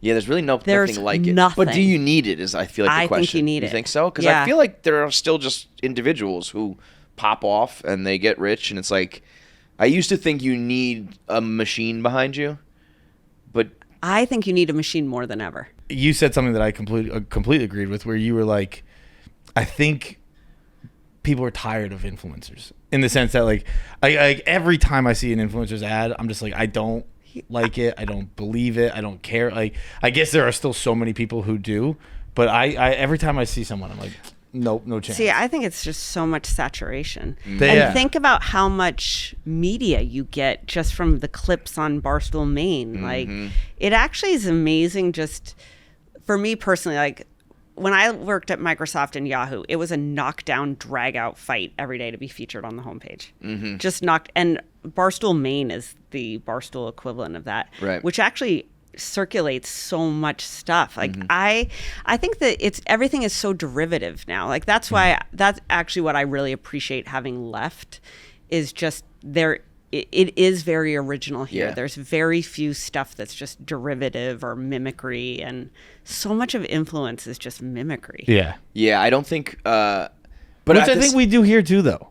Definitely. I I think we'd there's see ebbs and something- flows. But Like- I think the drama and the crazy shit that people love is the real stuff. For You know sure. what I mean? But I'm thinking like, I know. I remember we've always kind of looked at like, oh, how do we put a Barstool spin on that? How do we Yeah. put like Surviving Barstool is just Survivor. But Barstool Yeah. stuff. Like, Yeah. I think that a lot of stuff here. I mean, think Barstool is for sure in its Mr. Beast era right now. Like Yeah, everything yeah. is just like a Mr. Beast stream that we're doing now. So like that stuff is happening. But I think when it's like, you know, this person is fighting this person because they said this on radio and like that is real, and because can't there's no other manufacture groups. that. Yeah. Maybe you could. I don't know. There's no other groups. There's no other. Everyone's an individual. There's like. Yeah, you're by yourself on an There's- island, and is then there you're like, any- I'll share my traffic with your. It's all very Who calculated. would you consider a competitor? No one. That's Right? That's Like- why I think it's so special. There really is no. I mean, I guess like McAfee, but he's still like an individual, and like it's all individuals. McAfee's format hasn't changed really since Since he started. he started. Yeah. Like it's bigger certainly. He's got better. Right. You know, he's in the mix, but Yeah. There's it's nobody. really the same format. Right. And then there's like Shannon Sharp's podcast got big, and Stephen Yeah. A. Smith's podcast got big, but it would be like if all those guys had a. If they Like a created house like together, a you know? flotilla, I think that's Yeah. like what Colin Cowherd's trying to do. is that the volume? Yeah. Yeah. I I don't haven't know. heard about him in a while though. Coward? Yeah. I think I follow a few people who work at the volume. So like it Dragonfly working? Jones works there, Is it working? or he does something there. I think it's kind of working. Yeah. I don't know. I see it. I know it. So That's the other funny thing too is like if you depending on who you follow and what your It's just algorithm an echo is. changer. Yeah, Same it's thing. like, It's the same like thing this all the time. person, they their career ended a long time ago, and it's like, no, they're thriving. You Yeah, just have not exactly. seen them. Dude, that was, what was it? Who came out with this is fairly recently, where it was like maybe it was when radio was being talked about and numbers were being thrown around, and it was the highest paid radio hosts in the country. And Jim Rome was like Really? number 2. He was making like $20 million a year. Or It was something like crazy. more than that. I think. Yeah, Jim Rome. Still? because he was like Yeah, this it was is like a few- syndicated CBS, like whatever. He's still like on the I air, think like it was 80 Stern hours a then week. Yeah, Rome. well, that's the truth. Yeah. Yeah. He like gets off to eat. And then he Yeah. That's but so I also funny. think that's like Howard is gonna make tons of money until he dies, but then I don't think unless it was gonna be like Dave, I don't think you're gonna. I think it's Dave or bust. right. That's what I mean. Like I They don't don't have think you're another- gonna. I don't think it's gonna be like, okay, he's off the books, so let's give the next guy $500 million. Unless it was Dave. Maybe it's like you know? Rogan. Maybe it's Yeah, It's like but a there's Rogan. there's probably It's like Dave. maybe like a list of like 4 or 5 that could Yeah. do it, but I don't think they're in like a rush to pay somebody $500 million anymore. No, I don't think so. I think I also he don't got- think their business model supports it. I've never really understood how long they've lasted. It's like in the this era. installs in the car. Yeah, I guess that's really You it, know? right? You get everybody on the road. But like people aren't buying cars anymore. That was always a very clear when we did interesting. Sirius, and like if you put out a podcast and you looked at your Twitter and you could see like it garnered a reaction, whatever, good or Something's bad, happening. Whatever. Sirius, you could go in there for 2 hours, you walk out, and it was like And a you said tree like the falling in worst woods. things on the Yeah. planet. Yeah, it was kind of fun. It was like, I'm getting all my shit off my chest, and it's just some truck driver in Oklahoma listening, and he's like, more power, brother. Like, all good. But I do think Barstool, like the reality TV show aspect of Barstool was at its best with Sirius because everybody had a show and Ah, it it was kept so going, great. and the stories Sirius kept building. in the first office where everyone Yeah, was screaming at it in that disgusting, it's like asbestos coming out of the wall. Like everybody here is gonna have cancer just from we how have, badly Pete Do you set know up that who our office. intern is? Who? 15-year-old Steve. No way. Yeah, he's now 22-year-old, 15-year-old Steve. Really? So he came in because he was there on Grudgment Day with his Yeah. parents and everything. So he was like, 15-year-old Steve works here. yeah. Well, he's an intern, and I'm There's sure like all I'm sure these he'll have fresh it. crop of people with cameras out, Yeah. like mini Yeah. Gazes running around. It's terrifying, like isn't I'm it? David, I'm mini Gaz. Someone say that? No, I said that. Oh, okay. I was like, we're fired.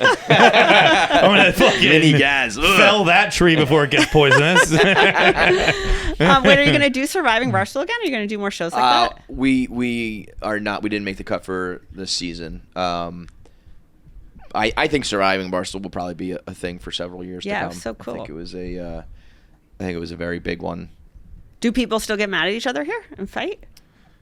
It's not. I would so. say. Well, the Barstool Radio thing was like a fucking powder keg. Yeah. And then since then, I think it's all calmed down. I would think it's more quiet, more under the river. Yeah. Under the duck. Oh, like Duck pa- under the river. Oh, okay. Yeah. Yeah. I think people still get mad at each other, but I don't think there's many. I don't know. There's also not the format to do it. Like, do people get mad at each other in Chicago? Or they just play dodgeball They all just day? dodgeball thing. Yeah, there's They're, like, not much happy. to get mad about it. That was kind of the vibe was like they're having fun and it's very friendly and then there's people who want to like kill each other here. Yeah. But Angry New Yorkers. yeah, Yeah. but like so the Barstool Radio blew up and everybody started blaming everybody and it's a lot to take to have the hate Yeah. and fight every day at work. Yeah. So I think a lot of the people who were like gossipy and fighty, like usually generally like move towards that, I think we're like, I don't want to do this anymore. Yeah. You know what I mean? So I mean it takes a special breed of idiots to do it as long as we did it, Yeah, to just keep 100%. yelling and keep banging your Yeah. head against the wall. But we were also like, let's We were fucking trying to sell win this it. thing one Yeah, we day, were you trying know, to and win we it. did. Yeah. If you're just working here and there's no more equity anymore, Yeah. and it's just like, and now I'm like in a fight. Yeah, I gotta with scream at these people all day. coworkers. I Yeah. got pick sides, and the internet's mad at me. Like, fuck that, So I think it's calmed down a little bit, but there's Okay. always, there's always the, It's a little drama. who the cliques are and who the, Okay. and that's always gonna be here. But What was the time you were in a fight with us? KFC Radio? Not a fight, no, or as a whole. Well, I was saying earlier, one of the questions we were going to ask is what was the time you were actually genuinely mad at both of us, or individually or together? Well, you guys would always be like egregious dicks to the salespeople and like just rude and nasty. But also very nice. Yeah, I take no. You well, no. It was I would be nice when we're talking. It was schizophrenic. Yeah, I still take umbrage with some of the stuff they like on the whole that they do, but it's also different when like you don't know anybody. You know what I mean? Well, when you're anonymous, who cares? Yeah. And also, you're like, we're busting our asses off. Like, can you just get a fucking sponsor on it? Like, you weren't wrong. Yeah. So like, you weren't wrong. Like, we'd be mean on the microphone. I'm always nice to like the person. Mean on the microphone. That's what I'm talking about. I Mean would on the say as a microphone. whole, like the individual people, I'm never mean. But, But that was they're because like you said, they're anonymous people upstairs. Yeah. It's just like the third floor. Yeah. I'm not like talking to a person. I also like. I would do that on purpose because I was you're like, I want a reaction. I feel like this place is very much the squeaky wheel gets the It oil. was a And very we effective strategy. Never squeaked for a long Yeah, fucking time, yeah. and then eventually Yeah. it was like we're squeaking. Yeah. Yeah. But then if we were to see them, I'm sure they would look at me and be like, "Fuck you." Well, but I'd be like, that's "I don't the even only- know if you're a salesperson. How you doing today? Like, what do you do here? Sales? Oh shit, you probably hate me." I'm Kevin. I don't know how that works. It's a very strange thing to go through a company from like 5 people to 500 Yeah. people because there was for the majority of my Barstool years, I could tell you I would know every person at Barstool. Yeah, same. And then it reached a point where you can't possibly. Yeah. But it's like, are you supposed to even try? Can you like... I know that was always the hard point. It was like COVID happened. We had 250 people. Everybody kind of went home. That to me was like the beginning of the different brands. Yeah. Right. Everything got Everything siloed kind off. of everybody became their own thing. Yeah. And I think that it's hard because it was like, do you keep focusing on bringing people together and like you should Right. know this person? And the reality is, you guys are just going to call 3 people. Right. Yeah, And yeah, there- yeah. it doesn't And matter if also, there's like, 12 you people know, here or when- 400. If we're not selling something, like I would watch like Lou and Matt Brown like bust their fucking Yeah. ass, and Yeah. it's like they're trying, and, Yeah. and we couldn't sell it, and Yeah. and then when you're not watching and seeing Yeah. it, it's like I don't know, are you guys working as hard as those guys were? And I'm sure they were, but we didn't witness it or we didn't know who they were, and we didn't have any introductions or conversations. And then also sometimes we would get emails from them and I'd be like the way they were talking to us, being like, Yeah, fuck you. yeah. But also, I think Lou and Matt Brown did bust their ass. Like, you felt it. Like, That's you what I'm felt saying, like yeah. everybody was in it together. And then we Right. brought a bunch of people who were like, I don't listen to KFC Radio. And then you're like, Yeah, like Which- when we would get an email being like, does KFC Radio still do voicemails? I'd be like, I'm gonna burn this place down, or like they come with an idea that's like, we want you to like do something for like football or whatever. And it's like, hey, Kevin, could you have your award-winning listeners? yeah, shit like that, where it's like you have you've never listened Yeah. to our show one Yeah. time. Yeah. You're not even trying to fake it. Yeah. So that's where I'm like, There yeah, were fuck always off. like the shining ones. They were like really good sellers. So who Yeah. would come down and they introduce themselves, and you're like, all right, this guy. Yeah, this if I girl's, know you, I feel working like you're for probably me. doing a good job. And if I don't Totally. know you, How do sales work? Like when I forget we had a meeting recently with a salesperson and a brand, and I was like, oh, so that like person, you're pitching. They you were were talking to a they'd already customer. become an advertiser. Okay. And then it was kind of like just talking it out how the was going to go. And then the thing ended, and I was like, okay, so that person worked for X, and they're like, oh no, they work for Somebody works for somebody this who works for company. somebody. And I was like, well, why the fuck was I just talking to them then? Like who? And so there's just another. It's all middlemen stuff. yes, There's a lot of middlemen, advertising yeah. is a middleman business. That's crazy to Yeah. me. That to me is, I don't know. I've never been a salesperson, so I Well, don't it's know so what I'm talking frustrating about. if you are a salesperson because to get the close, you got to talk to this person and then you got to talk to that. You know what I mean? But then I feel it's the same way when they're coming here when they're talking to people who like don't know the show. Yeah. It's like, well, does that show have a representative I can talk to Yeah. rather than someone Yeah, who's exactly. Well, you know what's funny is like Yes. as soon as our non-compete was done, DraftKings and Dave got the deal done in like a week or whatever, right? You know Oh, what yeah, I I mean? mean, that Like deal was- it was like yeah. the boss is going to talk to the boss Yeah. and it's going to be done. It's So- a better, and that's how we did business so much before. Barstool's a huge $300 million business. Like, it's a big business, but like when you were talking to the brand directly, like you knew what the brand wanted, they knew what you were going to do, They knew what you came we were gonna with, do, yeah. and what you were capable of, and it was like super the good easy. and the bad, like. And yeah. then you get like a bunch of agencies. You get all the middlemen who everybody's worried about their job and their skin. So then they're like, That's what everyone's. that's what's tough for a salesperson and for talent. Yeah. Everyone's job, and I don't even fault them for this. Like everyone's job, it feels like once you get into a corporate world, which is what we are definitively in, it feels like their job is to not lose their job. 100%. And then it's like, well, Just don't get fired. Yeah, it is. Yeah. But like, we're not gonna fucking do anything. Yeah. If you're scared to do that something. person, if your job is to make sure we don't get in trouble, Yeah, don't advertise every something. time but every time we run something by you, they're gonna go, well, there's like a 1% chance Yes. that person's gonna get upset. Yes. You can't run it. Yeah. And it's like you have said no to every single idea we have brought to the And table. those are the brands that don't actually like break. You have to take risks. Look at all the brands Yeah. that Barstool's put on the map, like Raising Cane's. You know what I mean? Like everybody in the drive-through handing out chicken. Like it's amazing. It was always the brands who were. I can remember us working with a CPG, or no QSR. Fast food restaurant. We don't know what any of those mean. Consumer packaged goods, or like quick serve restaurant. Okay, Right. This was like our first quick serve restaurant, and you all liked it. You all ate. We ate there for like 2 years when I was here. And anyways, long story short, something came up. It was like in October, like Barstool's month of doom, where like people are angry in October. It's an election cycle. It's everybody comes out on Barstool sucks. And the CEO, who was an egg on Twitter, had 6 DMs, I remember.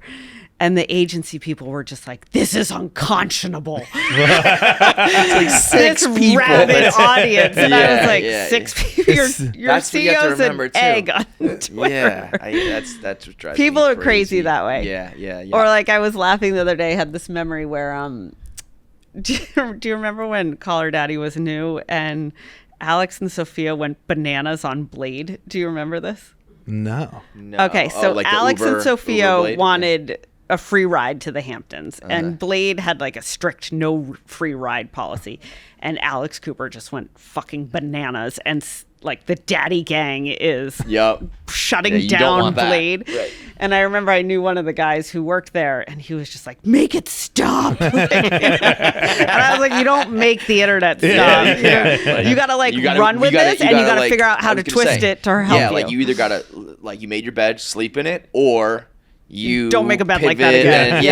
And, you don't make the bed, or when you're in it, you like free ride for everybody in the daddy gang, like whatever. You gotta, or something. Yeah. So That was probably our biggest career misstep. What? With the daddy gang, when Alex and Sophia first came, and I think I don't know if it was the image, but it had at least been posed to us like, hey, you guys should work with them because did you dismiss them? Yeah. They were like it was you like should be the segment of things you should be mad about. It was like they're the female KFC Radio, and we were kind of like, I don't know about that. Like, it was also at the time that they they came in so hot, and they were like naming names about players that we had relationships with. Oh, you didn't like that. You didn't like that. All the girls that we were working with already were getting territorial, so we were kind of like, I think we should, steer clear a bit. And now you're like, damn it! I mean, to be fair, they were never gonna like. It was never gonna be like they the were never four gonna of work us. with you anyways. So they would have been like, no. Yeah. But I also have no regret about that. Like when they came in, it was definitely like, that's not a person I want to work with. Yeah, the vibe was that not was a different like, vibe. Yeah. It was a crazy different vibe. They definitely like proved people wrong or whatever. But in the beginning, it was not like, let's link up with them. Yeah. Because everybody else at Barstool would have been like, fuck you guys. Yeah. So, that's interesting. Does Does that dynamic exist here, you think? What do you mean with Call Her Like Daddy? your people would be like, if you went to Oh yeah.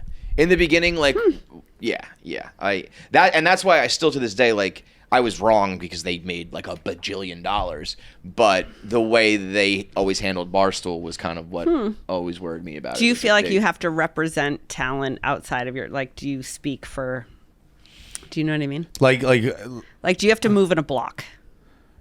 No, but like, I think like, oh, if I associate with this person, like that person's gonna be upset about it, or stuff like that. I don't think there's anyone here. I said yes to that just because it's explicitly been said to me before by someone who does not work here anymore. Like, if you work with that person, I'll never talk to you again. Really? So I just said yes because there was that one very specific instance. But no, I think here now, like, I don't think there's anyone I would work with that I don't think other people would not want me to work with. Okay. Like, I think I feel no pressure to move. You can mix it up however you want. Yeah, but I'm sure there's other people who don't feel that way. Yeah, probably. I bet, like, when You you're guys like are a also veteran like status, you can kinda do it. seniors. You're like Yeah, the old yeah, dogs. yeah. You know what I Kinda mean? do whatever I Old want. dogs, dude. Kind of Old. are. Old dogs. Yo, so you saw today's the fucking 7-year anniversary of the Riggs tweet. The That's Sun tweet. crazy. That was That's 7 new years. Barstool in my mind. That's this, really new. This August will be 15 years for me. That's like a Stop. fucking career, and like 12 years of this.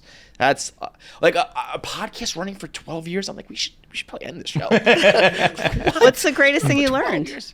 Oh boy. Probably I put too much of my life out there. I think the rest of my life will be a little more Be more private. inward. Yeah. Yeah. I was very just like, because life was so good, so it was just Yeah. like I just want to talk about Well, it everything was so and share my carefree, whole. too. Yeah, There was no and consequence and you for never it. even thought about potential. Yeah. Like I never even said to myself, "Hey, maybe problems will arise one day down Yeah. the road, so don't do this now." It was just like everything's gonna be good. Everything no will be fine. filter. Yeah. I And was now thinking I'm about like, that too, because because once you put it out there, you can never take it never back. stop. Yeah. Yeah. I was thinking about that. I was like, gosh, it was just all gas, no brakes, like Mm-hmm. truly everywhere around here. And that's hard because then you're like, oh shit, this is I what should it have hit the gets brakes. you. Yeah. We had some turns where I should have hit the brakes, and I was What about you? How long have you been here? 14 years. Like, For, it was like I'm 1 year after. turning 36. I started when I was Wow. 21. So, but I might have started when I was 22, so probably 14 years, yeah. Oh my God. And what's the biggest thing you learned? I can't get over your muscles. the Like one how thing I much learned- of it? Did you see him at the combine?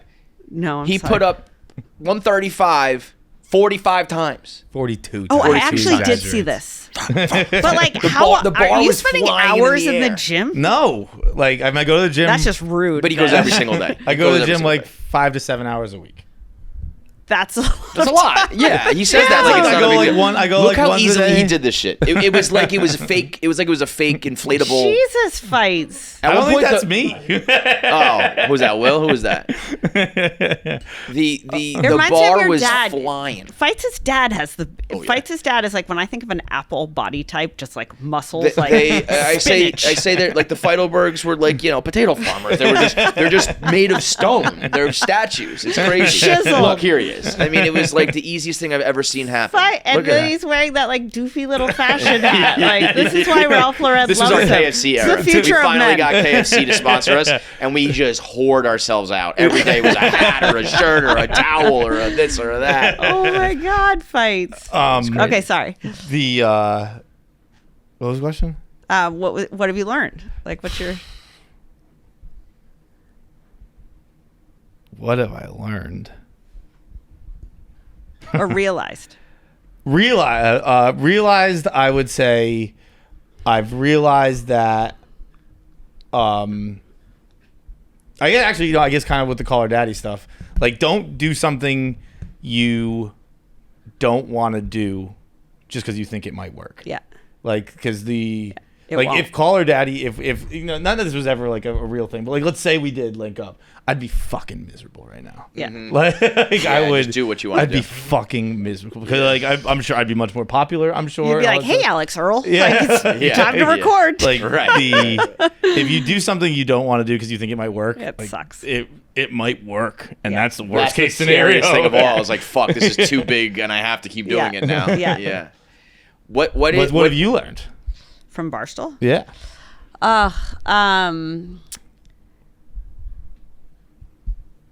I think a lot. One is that like I think you're right. I agree with you. Like you got to own what you do. Like Yeah. you've got to you got to stick with it. Like you can't make everybody happy. And there are so many times too where I think that like there's just ebbs and flows to what we do, the world we work in. We're like, okay, this doesn't really work right now. Yeah. But if I drastically change, then I have to drastically change again in 3 years. Yeah. So like just be Stay in able to the tread middle. water. Yeah. Until You're like, be true to see a who you wave are and go, like what okay. you have. I Because agree with that. it is corny with the internet, but like stuff that doesn't work, that was like a failure, like 5 years later worked. You know what I mean? So it's like that corny. There's no such thing. Yeah, as, it's also like we spent we were just driving all over the road. It was like Facebook wants this, do this. YouTube Yeah. wants that, do that. Yeah. You know what I mean? Yeah. I think that's hard for.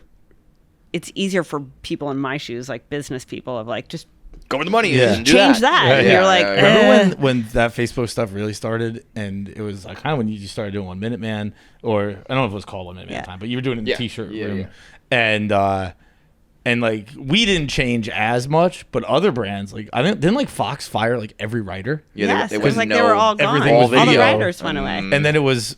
Then it was like, we want the written word. But and it was like, oh yeah, all those numbers were fake. Yeah, Yeah. we just changed our algorithm, and now you have a fraction of your views. You're fucked. Do you still like doing Minuteman?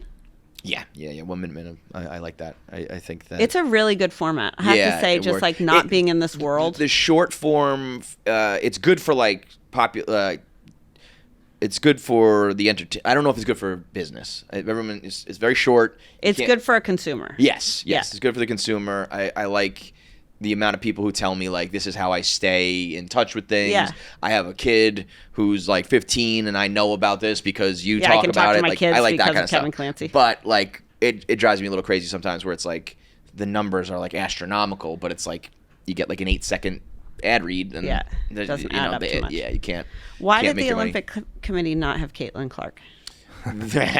They said they were worried about her fan base being angry that she was going to be on the team but not get a lot of minutes. Because there's so many veteran, big Yeah. established So they WNBA I think that's players. crazy.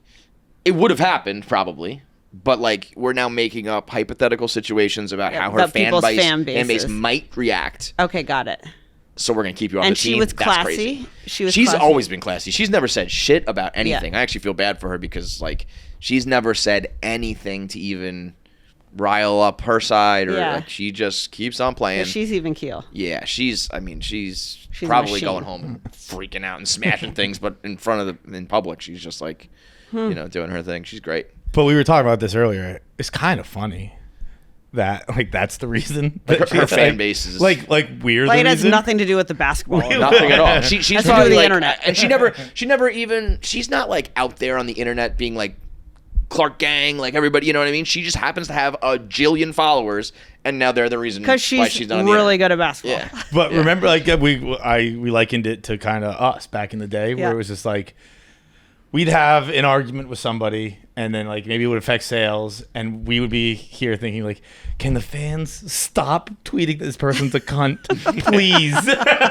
You're like, just please, we can handle this. We can smooth this over.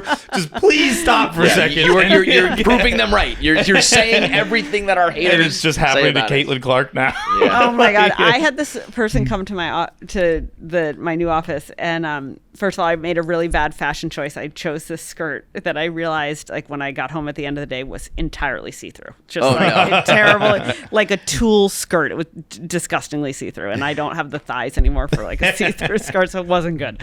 And this woman is involved with the WNBA, and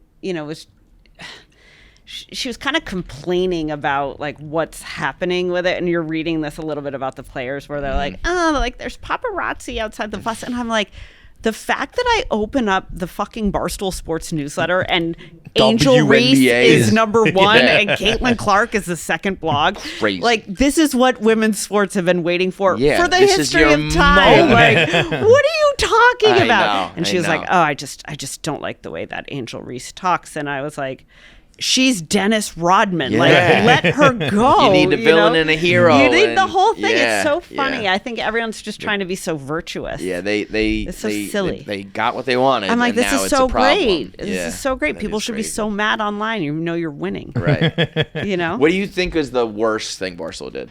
Was there ever like a move where you were like, I am categorically against this, and like Dave made the call or No, whatever? not like I think Barstool Gold was just so much work, and That was also, I remember it in the was just a moment with fucking pain that, in the ass. Yeah. Dave wouldn't do it. Yeah. right? So like Dave was like, I don't agree with this. And I was like, so but we have to do it. Right. So it just ended up being us and PMT, I think, and then Yeah, maybe it was eventually some other people got. And it was like Brian had- Fitzsimmons like doing tours. And Yes, it the just tours. sucked. Like it's to But kind you know of what? It was always just extra. Like it was like nothing is changing for you guys. And if you are a diehard fan, you get another podcast. You get another podcast, But it took for on this you perception all, of like, you know. it was wrong. It to like sticking to what you know and doing things you believe in. You know, one is like, I don't know that we had a choice because we didn't know that gambling was going to come along, and we thought a media company was going to buy us, and all the media companies wanted subscribers. So like, Right. the New York Times bought The Athletic because The Athletic has a bunch of subscribers, and we had people who bought T-shirts that we never sent the T-shirts to, and like we certainly never email the black anywhere. card or whatever. Yeah. So I don't know that it was wrong that we did it, but like we did it. It didn't work. It was just more work for you all, which You know what the problem was? I realized it the other day. I was thinking about it. Whether like one person signed up for gold or 100,000 people signed up for gold, it was the same amount of work for us. You know, Yes. like if we were getting, I think there was like a bonus structure, but so few people did it that it was It never just didn't really matter. worth It it. just, like, didn't but the work did not scale accordingly. Totally. So it was like this extra podcast. It might, you know, like we would be shown the numbers, and it's like you might make $100,000 bonus this year. You're like, You're there's not gonna. zero chance. Yeah. You're gonna make like $1,000 bonus this year, but that podcast extra whatever. It's kind kind of like one of those things, though, where you're like, it's binary. Like, it's either if everything went behind the paywall, Barstool would have the best paywall business in the history of paywall businesses, but some of it's sort of, kind of, sometimes. And it was like you get didn't- T-shirt of the not month. enough It's like- that you. Yeah. What did you think when like when the Barstool Beast jacket was going on and stuff like that? Oh, that was bad. Yeah. That was a hard time your- for me. Like, that was, like, I started to write the book during that time. That was a hard, I would say, 2 years. Like, we had the pandemic, so everybody was home. And then we were here. I did feel like we came started back. work like right away. Yeah, we did. We actually never left. We're like FEMA or what, like some government body that I'm not supposed to say that. But it was, the Penn acquisition was looming, and Penn had a lot of requirements about like how I was supposed to manage the company and what we were supposed to do every day, and you needed HR, and you know, these, hey, you need a COO, and you need this job, and you need a real head of HR, and you know, it's kind of like this. It's any startup. 88% of startups that get acquired fail, and like we were clearly in the 88%. But it also was this time of like, so we brought in all these people who then wanted to make their own mark, who came from normal companies where you do things like that, and it was like impossible to get my hands around all of it. So you just like, it flies by your inbox, and then you're like, oh fuck, what did we just do? Yeah. So, that was a wasn't good bad example intention. of like I would see Enrique and be like, what's up, man? You're the best. I think the Barstool Beast Jack is the worst thing I've ever seen. Like, you know what I mean? But It was like, that's I'm what categorically Barstool is. against this Yeah. for what our company represents, but I also understand that you are trying to leave your mark and do your You're thing. trying and to do your thing. Get your bonus and your raise or whatever. Totally. And I think it's hard because, look, the other thing is there were so many. I mean, we ballooned to like 400 and something people, 420 people. So, and a lot of them were new and just didn't. We were so in the mud, and everyone was in that office together. And you were obviously predated me for a long time. Like, when you brought in the newer people and they didn't really get it, and they hadn't been through the history, and they didn't know that you guys just scream and yell all the time, and then it's fine. Like, then everyone gets sensitive, and they're, you know what I mean? So it's just like that was a tough. Also, that was the beginning of a like, tough period. That was when, like, I remember we would start hiring people, and they'd get introduced where it was like, this is so and so from Bleacher Report. They did great, and I was like, well, that's the people we make fun of because they suck. We don't like anything those people do, and we're gonna do it here. Exactly. Yeah. So just like we were trying to be, you know, we're trying to get acquired. We wanted to see through that acquisition, and then it necessitated Barstool changing, which is then when I think you saw people just disconnect. Like, there was Dave's there like, was "I a don't moment recognize once we were having like one of our all hands meetings, and you let it off, and you were like, first thing I just want to say, we are now like 100% like FICO compliant or some shit like that. And it was like a big business achievement that you got all this shit in order. But I could just see like the dead behind your eyes. Like, we did it. Like now let's get to the content. But like we are now compliant with like the government. Wait, great. shit. You know? Wait, I have to think about what it was because I made. Do you know what I'm talking about? It. I know exactly. Yeah, what you're talking it was about. like, oh, this probably sucked. Sarbanes-Oxley. Okay, we were yeah, SOX. that's right, SOX. Even I remember that Sarbanes-Oxley Act. Okay, we were SOX compliant. SOX compliant. And yes. then I put out on LinkedIn, I was like something like, I made fun of us being Sarbanes-Oxley compliant. Did people get upset? The pen people called me and they were like, that has to be taken down immediately. Get out of here. But you're right, where it was like, We did it, guys. The government likes our paperwork or whatever the fuck it was. It was like, oh, this is brutal. that was the time. I have a question about the book, but so with all that, where we're like, that was brutal, blah blah blah. What is your motivation now? Like, I'm so motivated now. Like I really did feel like after 2023 when we sold the company and then we bought it back for Dave for $1, it truly was like there was nothing I was going to do that was better than that. Like, I'll never. 2024 wasn't going to kill it. Yeah. Sometimes you just know when a story is over, and it's like that is pretty much as good as. I thought there was a moment where it was going to all be over, and I was like, well, that's. Feels like a fitting end, and if it is, we'll all figure it out. Like that was a shaky summer. I remember taking a call that felt like Succession-y, and I was in the office at a chiropractor, and I just remember thinking, this isn't how they make it look in movies. I was sitting there in athletic shorts, no shirt on. I was like, okay, so I'll do this. Okay. This. They make it a lot prettier in Hollywood. My phone rang at 8 a.m. Dave called me at 8 a.m. and I said, who is dead? Yeah, what happened? I am fired or something. What happened? It was that a big was wild. One. But that was probably a good... That was like right off into the sunset. Like moment. I got here in 2016, and they were like, maybe this place will make $25 million in 5 years. I remember being like, maybe we could. We get never to had anything in 50 paperwork, people. but Dave was like, maybe one day we could sell this place for like $10 million, and we could all make some cash. Yeah, I guess so. I was like, all right, and then I also didn't want to stay. I was so happy the company was back with Dave. I really did feel like, for me personally, it was like a full circle. Yeah. And that it was someone would champion the creative, like, and the people, like, which is really the lifeblood of this place. And then I was also like, then we had to cut so much cost because so much cost had gotten buried in our P&L because it was just they wanted to make the revenue, yeah. And then I was just like, God, like I don't like, I'm like, I'm not really, we built the thing, we built the thing. So, and I really wanted to see if I could do it again. Like, there'll never be another Barstool. Like, I'll never do this again. But, I was getting approached to like, oh, do you want to work in sports betting? And I was like, absolutely not.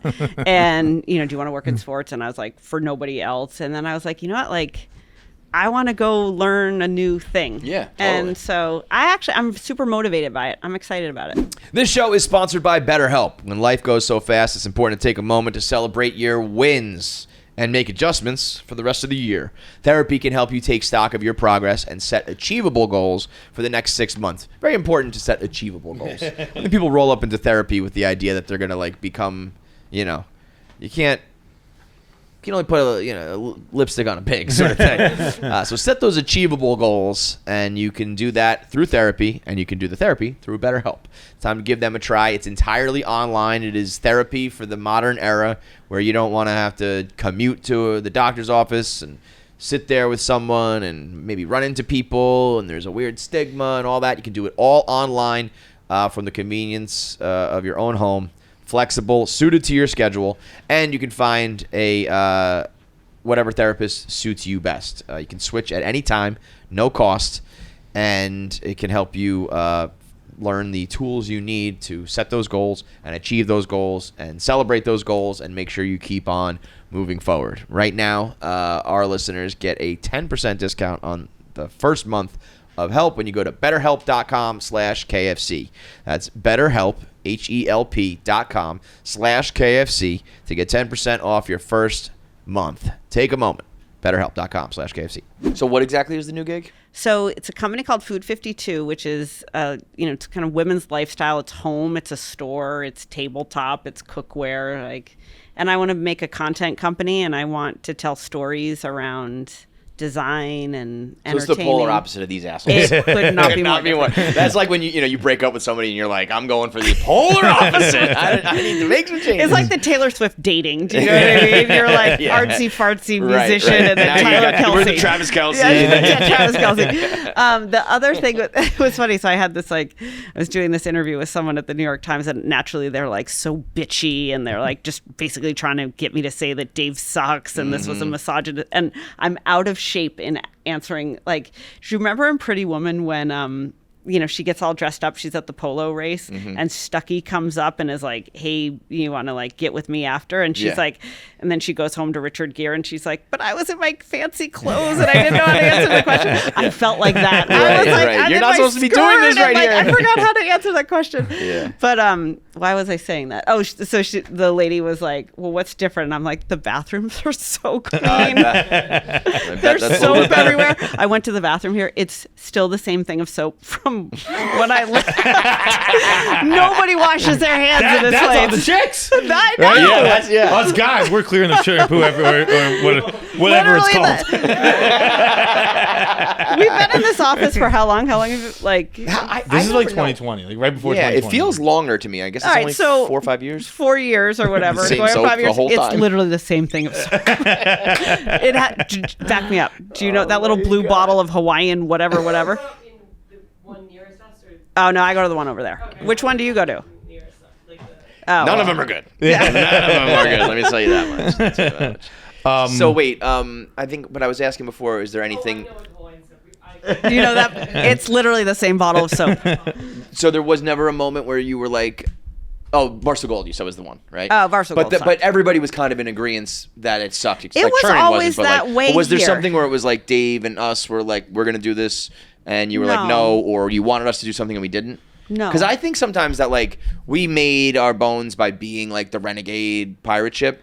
But I'm like, if we played a little bit of ball, maybe we would have been $1 billion company. Like maybe some of the gambling shit wouldn't have been as hard if we weren't such assholes all the time. Or was there ever like maybe we should just be like cordial to this person or this entity or whatever? No, I actually think like it was such a miracle and That it like, worked, the way. Period, and I wouldn't have changed anything. Doctor Strange, like there's one variation out of like 14 billion where this worked. We like slipped through this black hole loophole of legitimacy that should never have ever happened. Well, what if gambling didn't get legalized? What was I don't the know. play? Then We were it just would gonna have just been keep like, trying to well, grind then out what would have advertising and happened? stuff?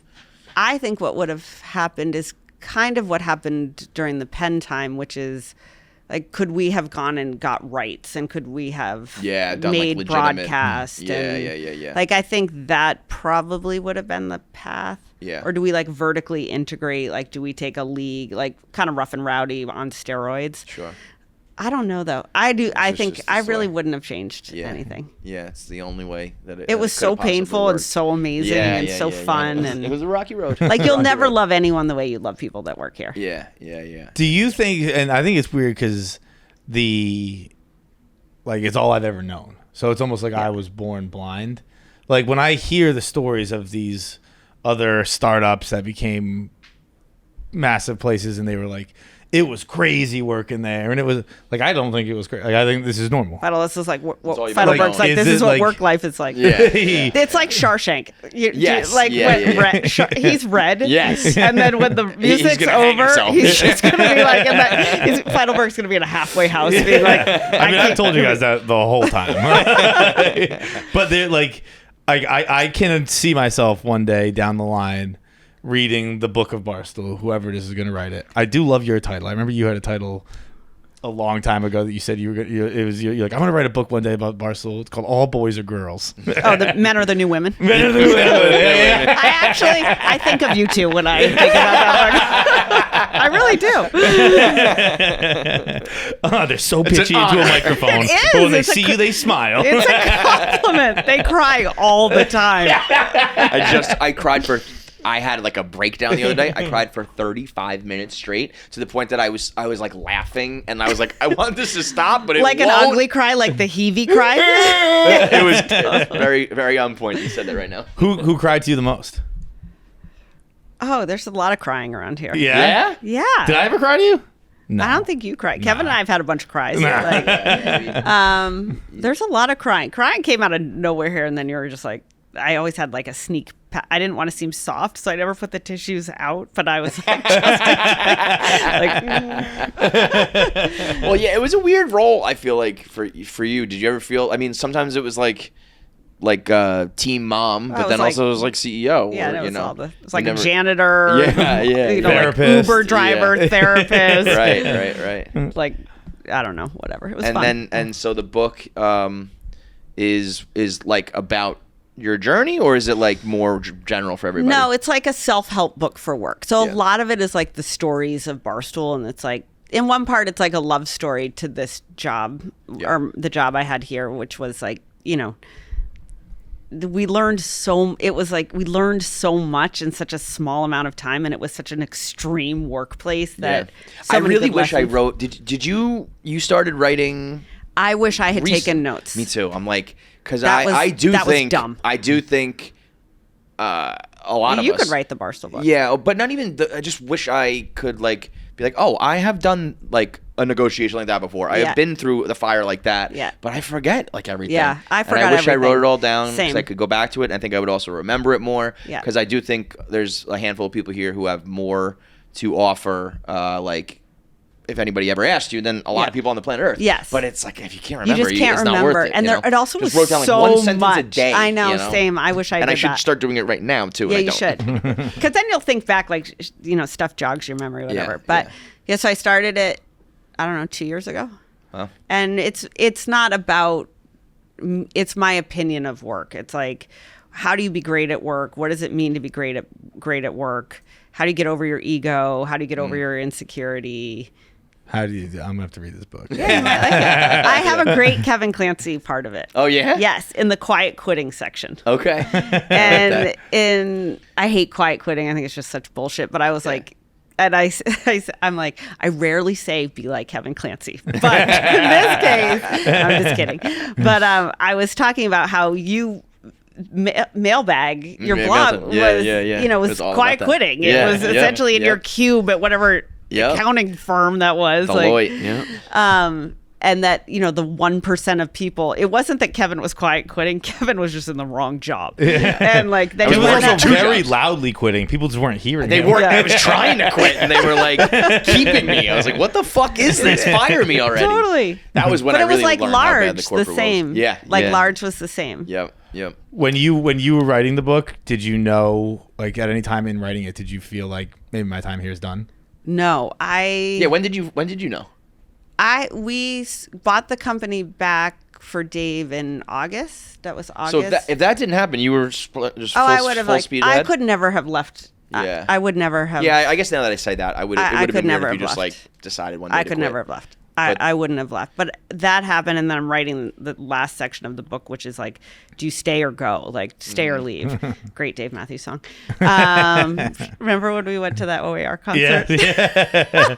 Do you know Program about this? director, right? No, no. Dangerous Connection. Dangerous Connection. Nobody Fuck. likes the song but me. But whatever. Anyways, so I was writing that section, and I'm like, you know, like the Cookie Monster where I'm writing it and then I'm not paying attention to it. It's like, you should do things that scare you. Like, go out, don't be comfortable in your job, blah, blah. And then I was like, we're never going to beat last year. And I have such confidence in all of you. So you had a direct moment where you were like, were you talking to somebody in your family? Did it come out in a conversation, or was it just I like was in just your like own head? You were feeling like, it, and I didn't want to stay too long. I was really that's like in anything. I feel like a TV show or anything. It's you like just can't stay. It sucks don't- to stay too long. Yeah, but you don't want to leave meat on the bone. Yeah, but and it's like I'd rather leave early than stay Same. late. Yeah. I was worried about that. Yeah. So I thought about that all the time.